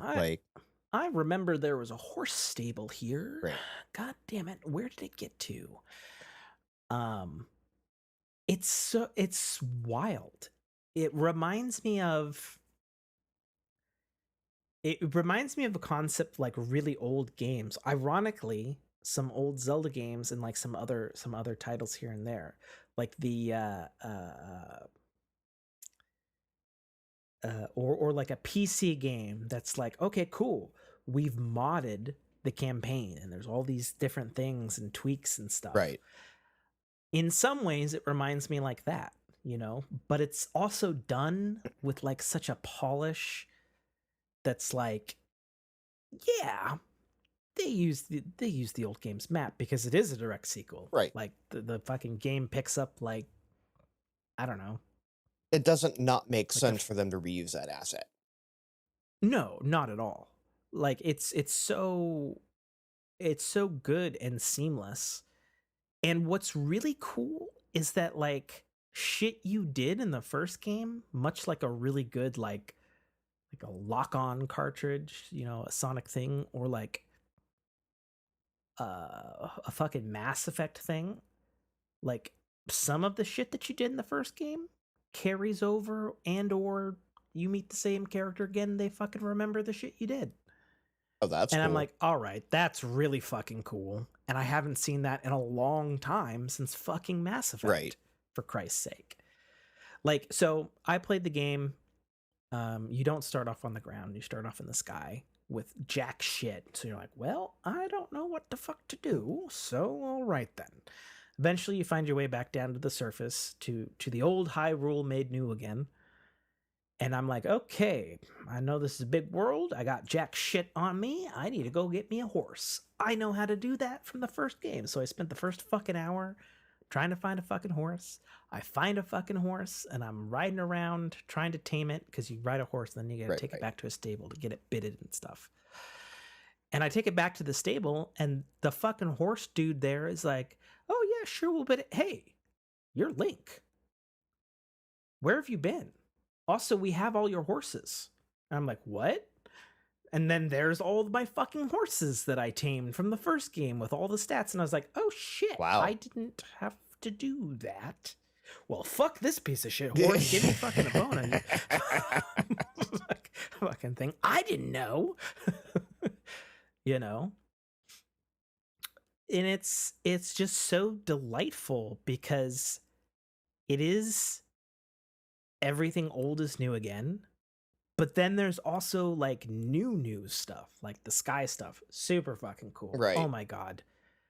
My only caveat on that would be I wish there was more of it. Okay. At this point, I feel like I've seen it all. Okay. Unfortunately. And granted, I went out of my way to do that stuff first because I'm like, ooh, floaty things. Right. I like floaty things in the sky. I will go to them all. Places I haven't been, as opposed to all the places I've already been. Well, and then you get to the shocking realization, and as to why the game is really, really much bigger, is there's all these chasms that have opened up in the world. And okay, so you fall down a chasm, and then you're in a new map, and you're like, oh, right. Well, I wonder how big this map is. And then you discover that map is indeed the exact same size as the topographical Hyrule. And there's an entire underworld underground that is totally different than the topographical world. It has new rules, new mechanics. It's pitch black down there. You need light. And there's these like light tree bulb things that like bloom out a little bit of light in the area. And so like they help you to find your way. Like it's crazy, the loop. And then the other thing that really fucking actually pleased me a lot, I would argue Breath of the Wild pretty easy as a game. Right. Like when you get going, like you get 8 hearts in, you're like, okay, nothing's really gonna fucking kill me or anything. You get like 10 weapons, you're like, all right, I can fucking take on anything. And you pretty much can. And I just beat Breath of the Wild in Master Mode, which is hard mode. Enemies regen health, there's more of them, little tweaks to the main game, such and so. I did not expect Tears of the Kingdom as a whole to be way harder than Master Mode from Breath of the Wild. Like basic ass enemies were slapping me on my ass. In regular mode? There is only regular mode. Oh, I thought you said you're playing it Master Mode. No, I was saying regular Breath of the Wild. Oh. Pretty easy. I just beat Master Breath Mode of the Wild in Master Mode, which is hard. And Tears of the Kingdom is slapping me on my ass. Gotcha. With a variety of new things to it too. Number one, the AI, way better. Like AI was like, okay, it's enemy AI. You don't expect much. Right. AI in this one's like, oh, fuck you. I see you cocking your bow. I'm going to go hide behind a rock. And I was like, you fuck. Come back out here so I can shoot you with an arrow. Right. Come on. Do the Destiny thing and peek.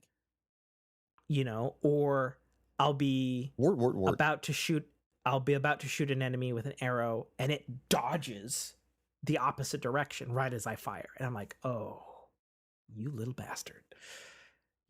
So the AI enemy, way improved. Way fucking smarter.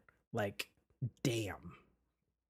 And then number 2, which honestly was a little bit of a weak spot for Breath of the Wild, the enemy variety. Like, I'm like so many days into playing, 2 weeks into playing, finding new, like brand whole ass new enemies that I'm like, what the fuck are you? And sometimes it's like, oh, you're this thing. okay, I think I know I can do that. And then other times you're like, what the fuck are you? And they're like, oh my God, what the fuck are you? Get the fuck away! Get the fuck away! Right. Oh my God, nightmare fuel. You know? And it's like, it's invigorating because any corner or any unlit area in the underground, I could encounter something wholly new that I have no fucking idea how to deal with. You know, and not just like, oh cool, this is a new modern take on a Zelda enemy. There's those. Right. There's some new ones like likes are back from Ocarina of Time and Link to the Past, and we haven't seen those in over a decade, and they're fucking disgusting in this game. And it's like, okay, all right, those are back. And then there's like wholly new enemies that are just like, well, somebody's been designing some horrific creatures. Okay, then. You know, and it's interesting because it feels almost like Nintendo was extremely observant to the fact that Elden Ring occurred and was a huge smash, but that only came out a year ago. And I have a hard time imagining that they cooked up a ton of enemies in just a year. Sure. I mean, if anybody could do it, it's them. But at the same time, it's like, I'm still finding new enemies. Like I just fought some enemies the other day and I was like, oh, these are really difficult and I have to do this and I have to do that. And then the other thing too is the enemies are like way more numerous. Like Breath of the Wild, you were like fighting like maybe 5 enemies Right. tops. The map didn't feel really populated. I mean, it was, but it felt populated in a really deliberate way. Right. Like it felt natural. And this feels like the monsters have taken over. Yeah, which I mean, it is a theme of the story of this game.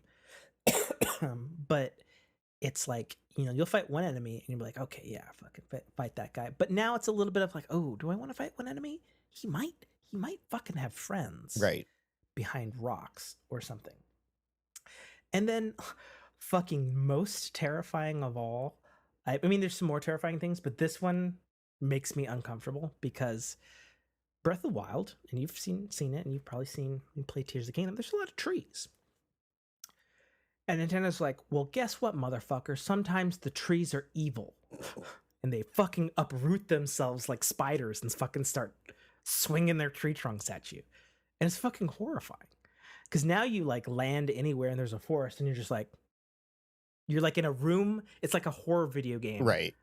And actually, it reminds me exactly of a horror video game called Condemned. Really good game. They're not making it anymore. Where you're in an abandoned mall in like an old JCPenney's and there's just like a fucking floor full of mannequins. Like stationary mannequins, but some of them are enemies. And like, so every forest now is like, God, motherfucking, you're like kind of cautiously moving around. Right. Not making too much noise. And there's a lot of forests in this game.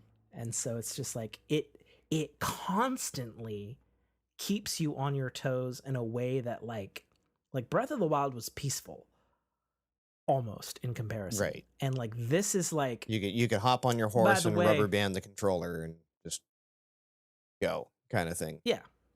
And it was cool and it was chill and it was peaceful. And this is like, by the way, everything's dangerous. Right. Like, it's crazy. But then at the same time, with their new abilities and you're able to make powered constructions now. You're able to make motor vehicles and you're able to make robots and you're able to make like killing automatons and all kinds of crazy shit, you know. And it's wild. So like number one, like you get a battery, right?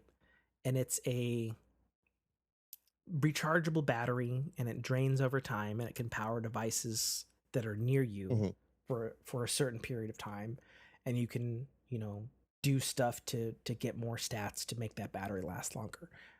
And so like a good example I'll pick of one is I was in kind of a deserty sand region thing. And something that was a consumable thing in the first game were these things called Korok seeds. You find this little tree forest dude who's like hiding under a rock, or there's like a little itty bitty tiny like mini puzzle. Okay. Something like there's 3 statues, 2 of them have apples in their hands, and then one has an apple that's just off to the side. And you're like, oh, okay, well, I need to put the apple in the 3rd statue, and then a Korok appears, and then it gives you a Korok seed, and then that's a consumable item to expand your inventory. Okay. That's how that works. So in this game, they still have those, but then they also have stuff like the Koroks are out, and they're like, help me, I'm trying to find my friend, or some shit. And you're like, okay, you talk to them, and they're like, oh, they're over there. They're like, but I'm like too tired or fat to walk. Like, get me there. And it's like, okay. So then it's a logical, how do I get this thing from point A to point B? And it's like, and because you have an ability that lets you pick up any fucking physics object in the game, you can strap that fucking Korok to a fucking pole, which you can then strap to your horse and then ride over there and carry him to the thing. Or like what happened with me, and this is a good example of like how engaging the game is.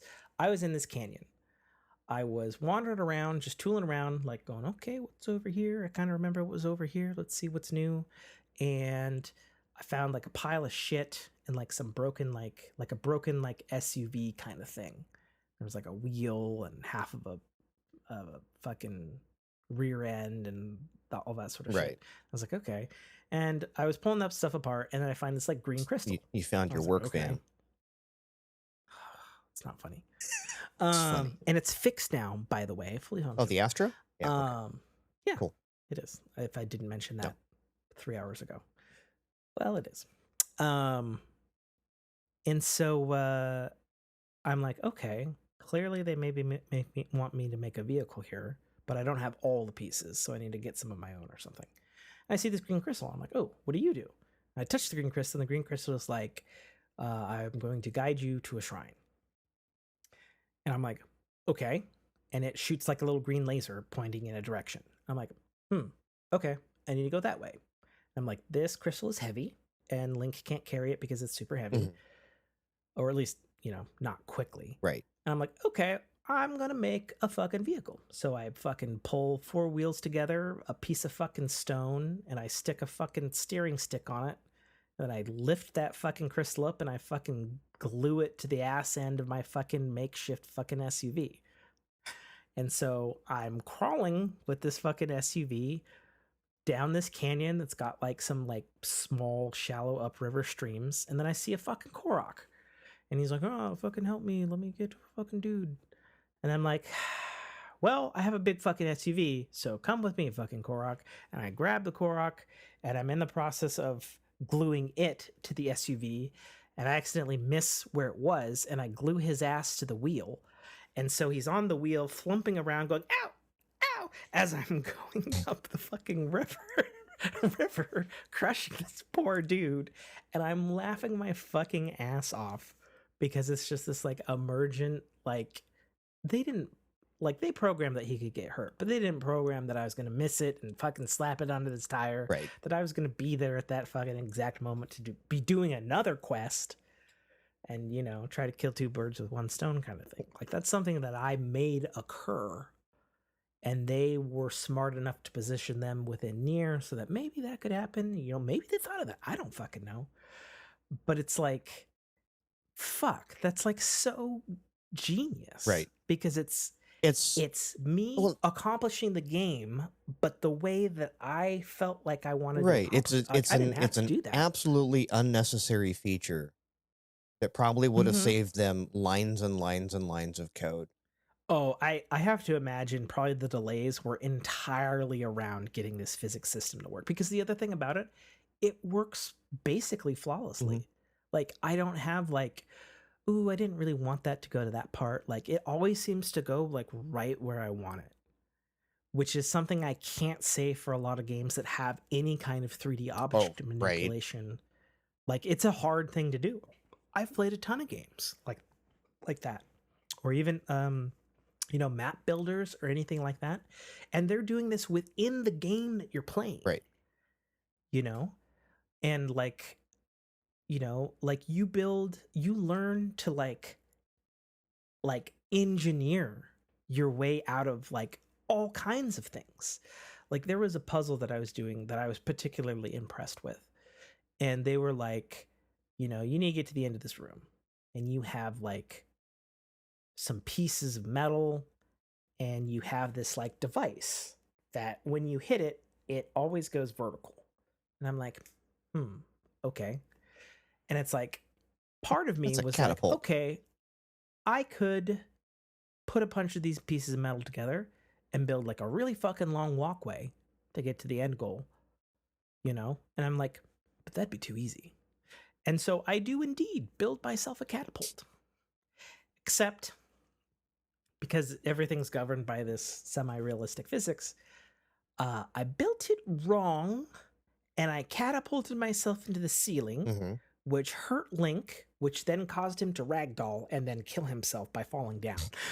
And I'm like, okay, I over-engineered the catapult. God damn it. So I built a little smaller catapult and then I catapult myself over.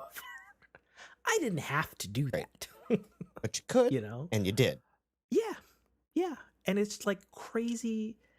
It's crazy shit like that. And then like, and it doesn't stop. Like the crazy part of it, like the really like wacky Nintendo part of like, oh, you can build whatever the fuck you want to solve the thing. Like that's cool. But then it also extends to weapons. So a common complaint in the first game was, well, weapons have durability, Right. so you need many of them, which was a common critique because some people didn't like that. It is indeed a little annoying, especially in the beginning of the game when you have like 10 inventory slots and like you're like, Right. I kill you. Oh, my thing broke. Or when you get into the end game and the one weapon you have breaks and you can't. And so they solve that in the most stupid looking thing I've ever seen in a video game, where you can take your weapon and you can fuse it to any other physics object in the fucking game, including other weapons. So if you want a broadsword basically glued at the end to another broadsword that is so long, the broadsword on the back of Link is constantly clipping into the geometry and looks stupid, but it does 52 damage. So, okay. Right. Or like, I can come at you with this diamond sword or a crossbow with flaming daggers on it. Yeah, it doesn't matter. Like literally anything. You got a hopping frog, you can fucking stick that frog on the end of a sword, make a frog sword. Okay. But then stupid things often make like stupid funny things. So for example, you can fuse stuff to your shields. Like you can have a shield on top of another shield to make a double shield. Okay. And it's like, okay, fine. Or you could stick a fucking minecart on the end of the shield and then use the shield to Tony Hawk. I'm not kidding. Around the fucking environment. Right. Instead of wearing out your shield, sledding everywhere. It's like, what? Okay, sure. And so then you find yourself just sort of naturally going away from how Breath of the Wild worked to, let me just fucking try this shit and see if I can fucking straight up MacGyver. Do something fucking funny. Yeah, you can just MacGyver your way out of fucking anything. Like, there's a lot of vertical puzzles in the thing because obviously they're sky islands, and some of the mechanics they have like a hot air balloon, and like they give you the hot air balloon and like a little like base, and it's like, okay, you have a little hot air balloon. But then the game's wisely is like, how a hot air balloon works. You fucking figure out how to make the fire. Right. So you can do everything from, okay, I'm going to put a lot, I don't know why your thing blipped out and your camera changed, but so it did. We'll worry about it later. We're still rolling. So you can like I found myself doing stupid shit to make a hot air balloon work. Like I would take my wooden shield off because I had nothing else to burn, and I would set my shield on fire and set it underneath the hot air balloon so that I could get a little bit of lift. Or like just like bonkers stuff that's like, this might work. And then it does. And it's just so refreshingly satisfying over and over again to do something absurd Right. and Just have to it work. tinker. You know, like I was so one of the new things in the game is the underground is the only place to get this ore called zonite. And you need the ore, you need 100 apiece to upgrade your battery capacity. So you're like, I'm going to be down here because I want more battery capacity. Right. And so there'll be little mining outposts, and then there'll be a bunch of fucking enemies. And of course, the enemies underground are more powerful than they are above ground. So I find myself like sitting back from afar, strategizing, like, okay, well, I could use an arrow. I could set them afire. Tim, maybe you could I take your axe and tie a rope to it. Yeah. Except I don't think there's any rope in the game. But it's that kind of shit. Like, you can take your axe and attach it to a boomerang, and then you got a boomerang axe. God help you if you don't press the right button when it returns, because it'll damage you. Not kidding. Yeah. But no, like what I would end up doing is like, okay, so like you have this like little robot part that's like a Roomba base, and then it has like a swivel head on it that's supposed to look towards enemies. I was like, okay, so what if I attach a cannon to the top of that, and then I set it away, and then I activate it from a distance with an arrow? Will it go and murder all the people at the mine? And sure enough, it will. You know, and it's fucking awesome because you're just watching this dumb Roomba thing with a fucking cannon strapped to it, going around blowing up enemies. The Boomba. Yeah, the Boomba. Oh my God, that's great. That's good. That's good, Nate. That's good. And it's just like, Jesus Christ, this game, like, the real genius, like, yes, all of these things are working in concert together. And yes, it is still a Zelda game. But the genius of it is this game does what I wish true proper, high-end next-gen games did. Right. Like a lot of the next-gen games that we have, okay, they look fucking photoreal now, great. They're still playing like they did on 360 right. for the most part. I don't think anybody is doing this level of granular detail, physics, like how the world just works and lives and breathes, and then you could do stuff to manipulate it. The only thing I could honestly compare it to is something like Grand Theft Auto. Like, it's part of that secret sauce that Grand Theft Auto, why it has been so popular over the years. And I played a lot of Grand Theft Auto games. Let me tell you, their sandboxes got so evolved and simmy and like, oh, this happens and this happens and it catches fire and then this, and it's so fun, because it's like it takes me back to like when like I was a kid, where I'm sure when you were a kid and you're like, I wonder if I set that on fire, I wonder what happens. Ooh, that's cool. What happens next? Oh shit, mom's mad at me, right? Or whatever. Like, it's that kind of level of stuff.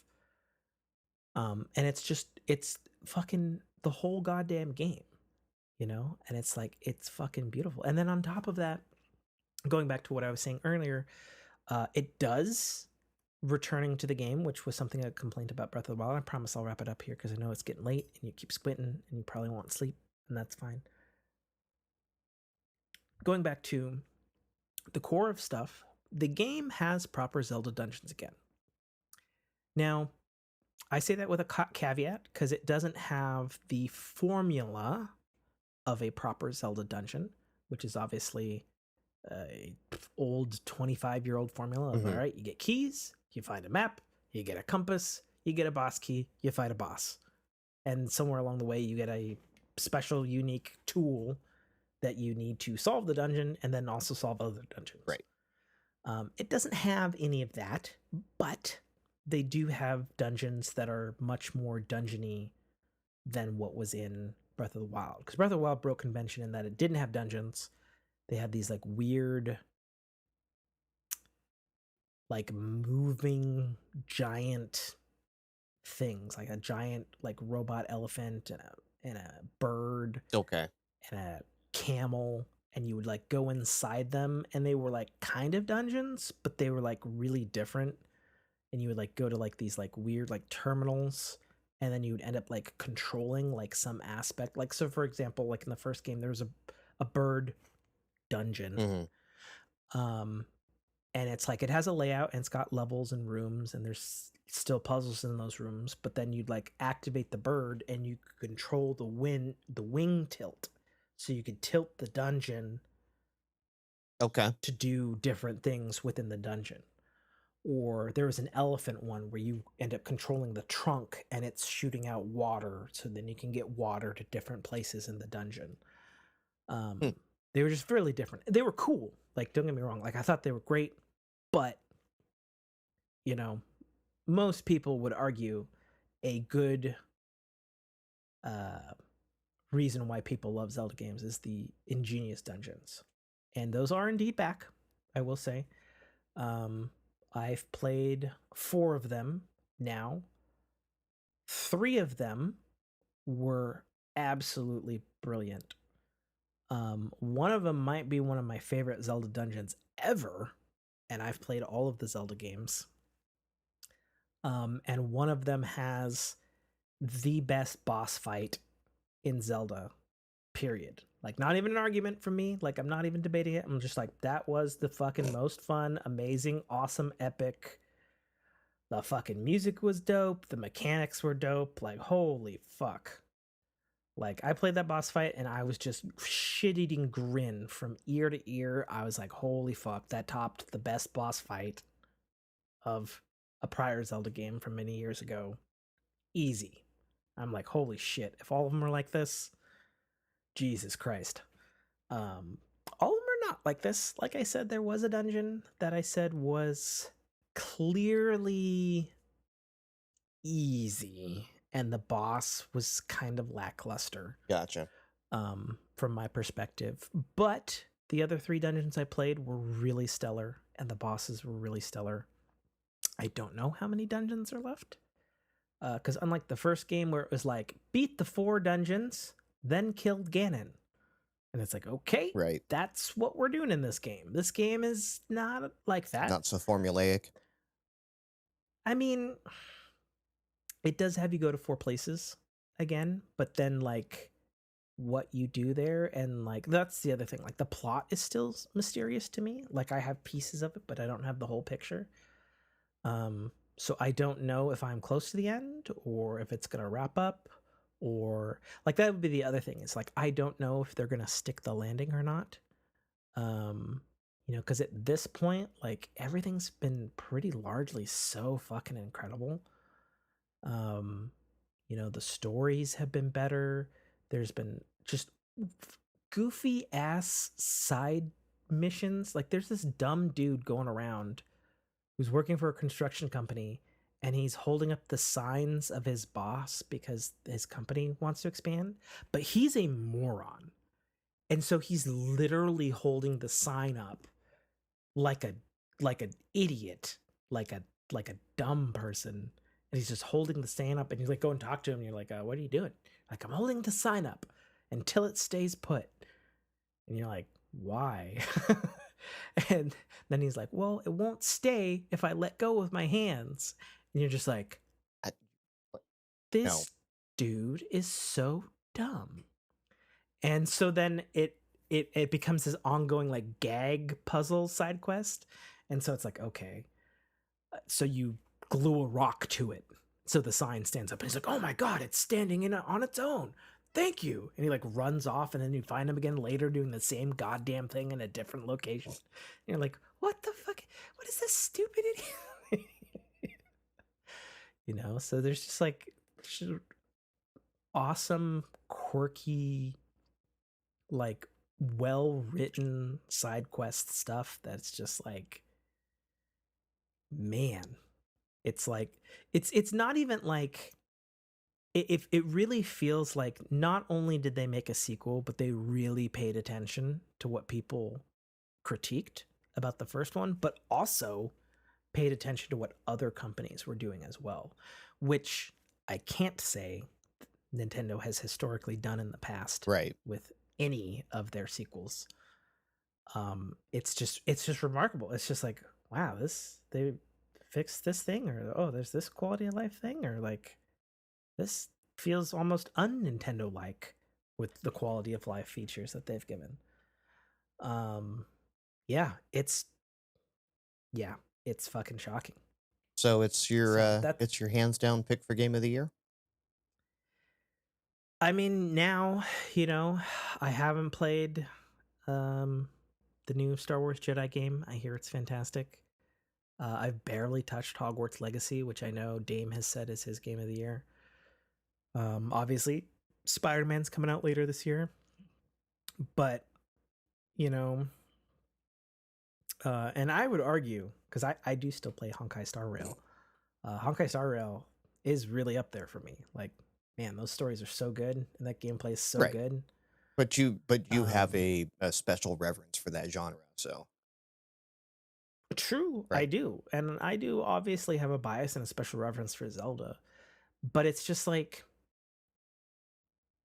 when you're playing Tears of the Kingdom, like not only is it fun, but it's just doing so much Mhm. more than any other video game.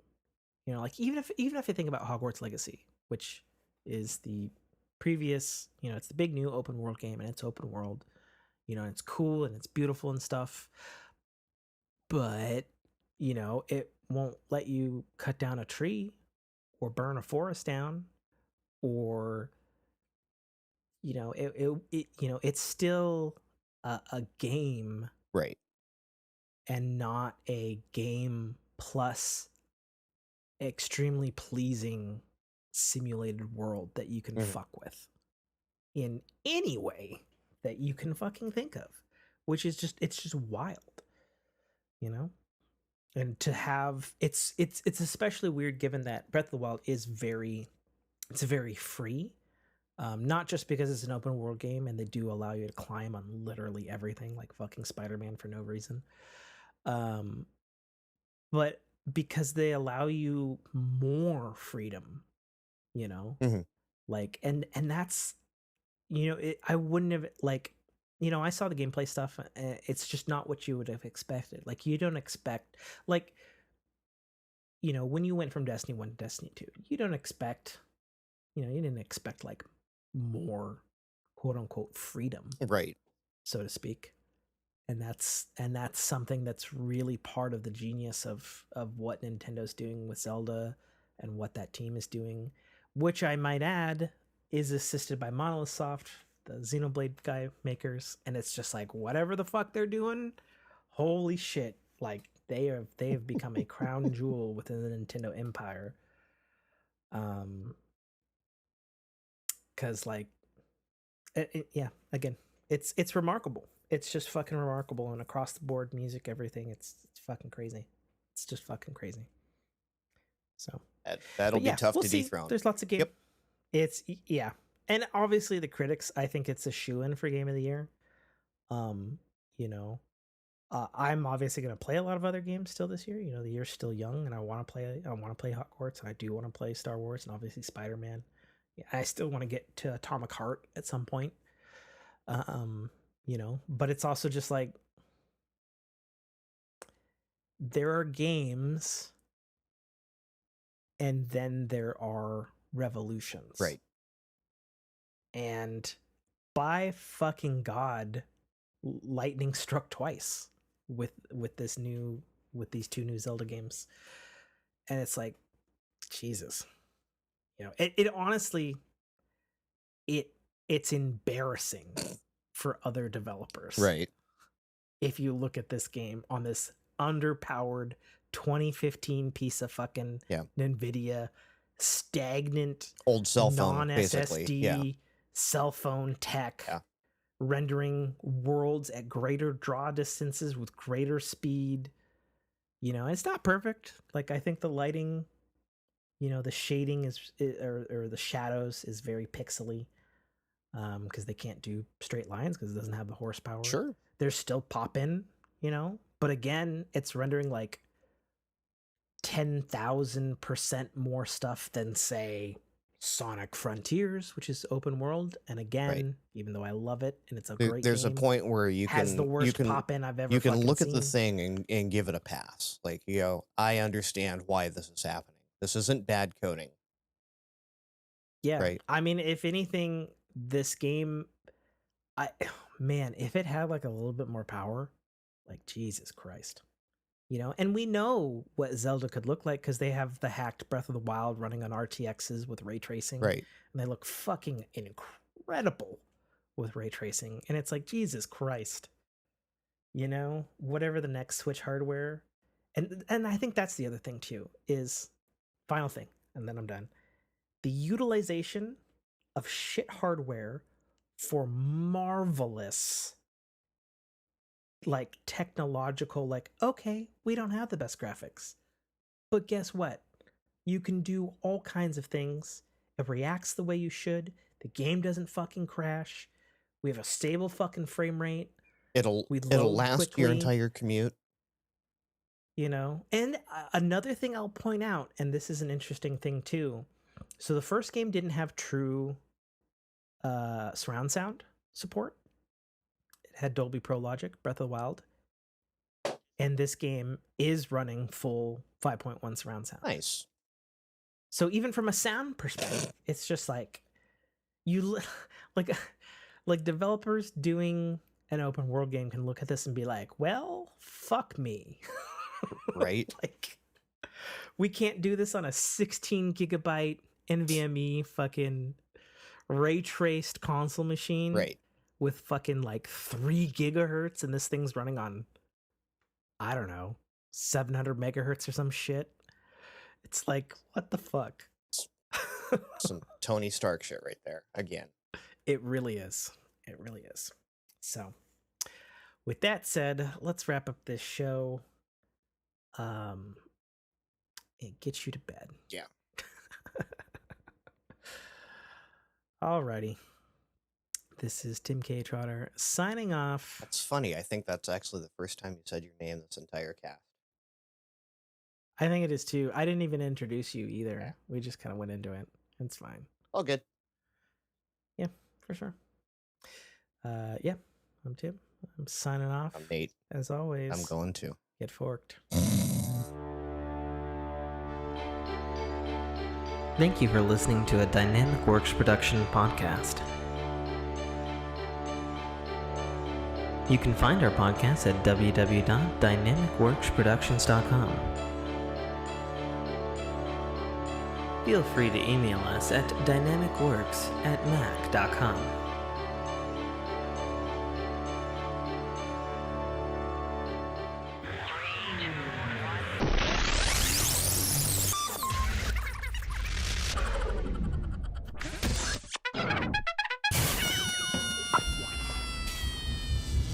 Dominic Armato, the voice of Guybrush Threepwood, and you're listening to a Dynamicworks production podcast.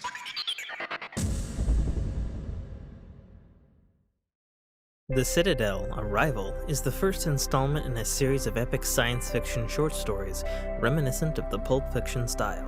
It's a fast-paced story that will take you through twists and turns that you will not expect, until they are thrust upon you with all the force, excitement, and chaos of a plasma cannon blast.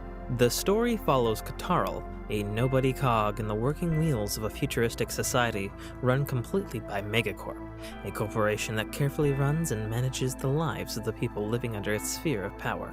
On one of Katarl's few and far between days off from work, an outing he had hoped would be fun and relaxing turns into an explosive adventure that drags him kicking and screaming into situations and challenges that will make him question every aspect of his life. Watch this colorful tapestry unfurl as Katarl and his newfound allies find their way through this classic, yet oddly surprising tale of good and evil, where nothing is quite what it appears to be.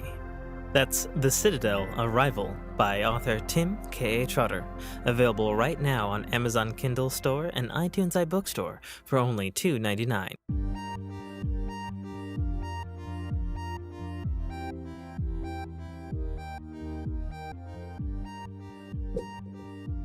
Hello. Hi. Hi.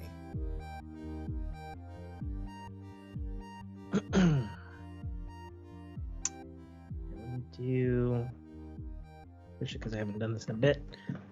Let me do a quick record test here. And testing. 1, 2, 3. 1, 2, 3. Testing. 1, 2, 1, 2. Testing.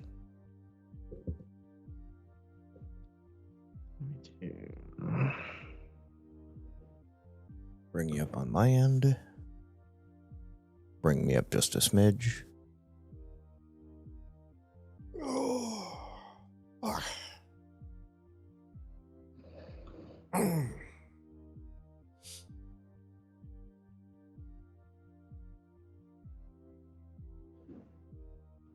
Then compared to yours, my gain is too low. Right. Is it now? Okay. Apparently. Toggle that up a smidgen. And try that again. This is Tim T. Testing. 1, 2, 3. 1, 2, 3. Talking about podcasts and shows and things that matter, and then talking very softly. And then talking very loudly and excitedly about things and whatnot. And let's listen to that. It is very bright outside your window there. Well, sun's still out, so yeah. Interesting. Like we're just cresting twilight right now. It's crazy. Yeah, it is. Because we're full on dark here, but I guess, yeah. Amazing what a couple of degrees up on the hemisphere will do. Mm-hmm. Yeah, that would know. No. My kids would be driving me crazy right now. They'd be like, the sun's still awake, so I'm still awake. Mm.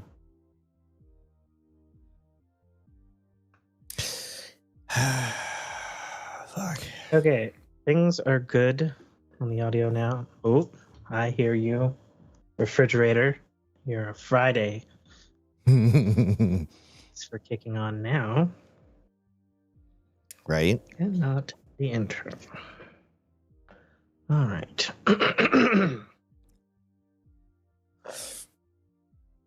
That's there. Let's turn this up a little bit. Let's make sure those are down. Don't need to accidentally be blasting. Watch. I'm remembering to mute. Okay. I think I'm as ready. Oh, let me get the backup going. I said backup going. Backup going. Okay. It's starting. Okay. You sure? It says starting. It doesn't say recording yet, so we'll fucking see. Okay. I'm assuming I sound as good as I usually do. Yeah, you're always. Yes. Well, I mean, yeah. Investments has its payouts. True. I don't think we've talked. What mic do you use? Rodecaster pod mic. So what? A Rodecaster? Yeah. Or Rode pod And mic, it's an and then XLR, yeah, it's an XLR. Rode pod mic and the Rodecaster Pro mix amp. Fair enough. It's a good piece of kit. Highly recommend. Obviously. Okay. Yep. That's still a thing. Oh, I saw the Skype preference panel out. Don't need that. All right. Yeah. Are we ready to begin? We are ready. All right. In 3, you have to say the things. I need them for the edit. You fuck. In 3, 3, 2, 2, 1. 1. Cut in. Cut in. What's going on? Nope. Right after that. 3, 2, 1, cut in.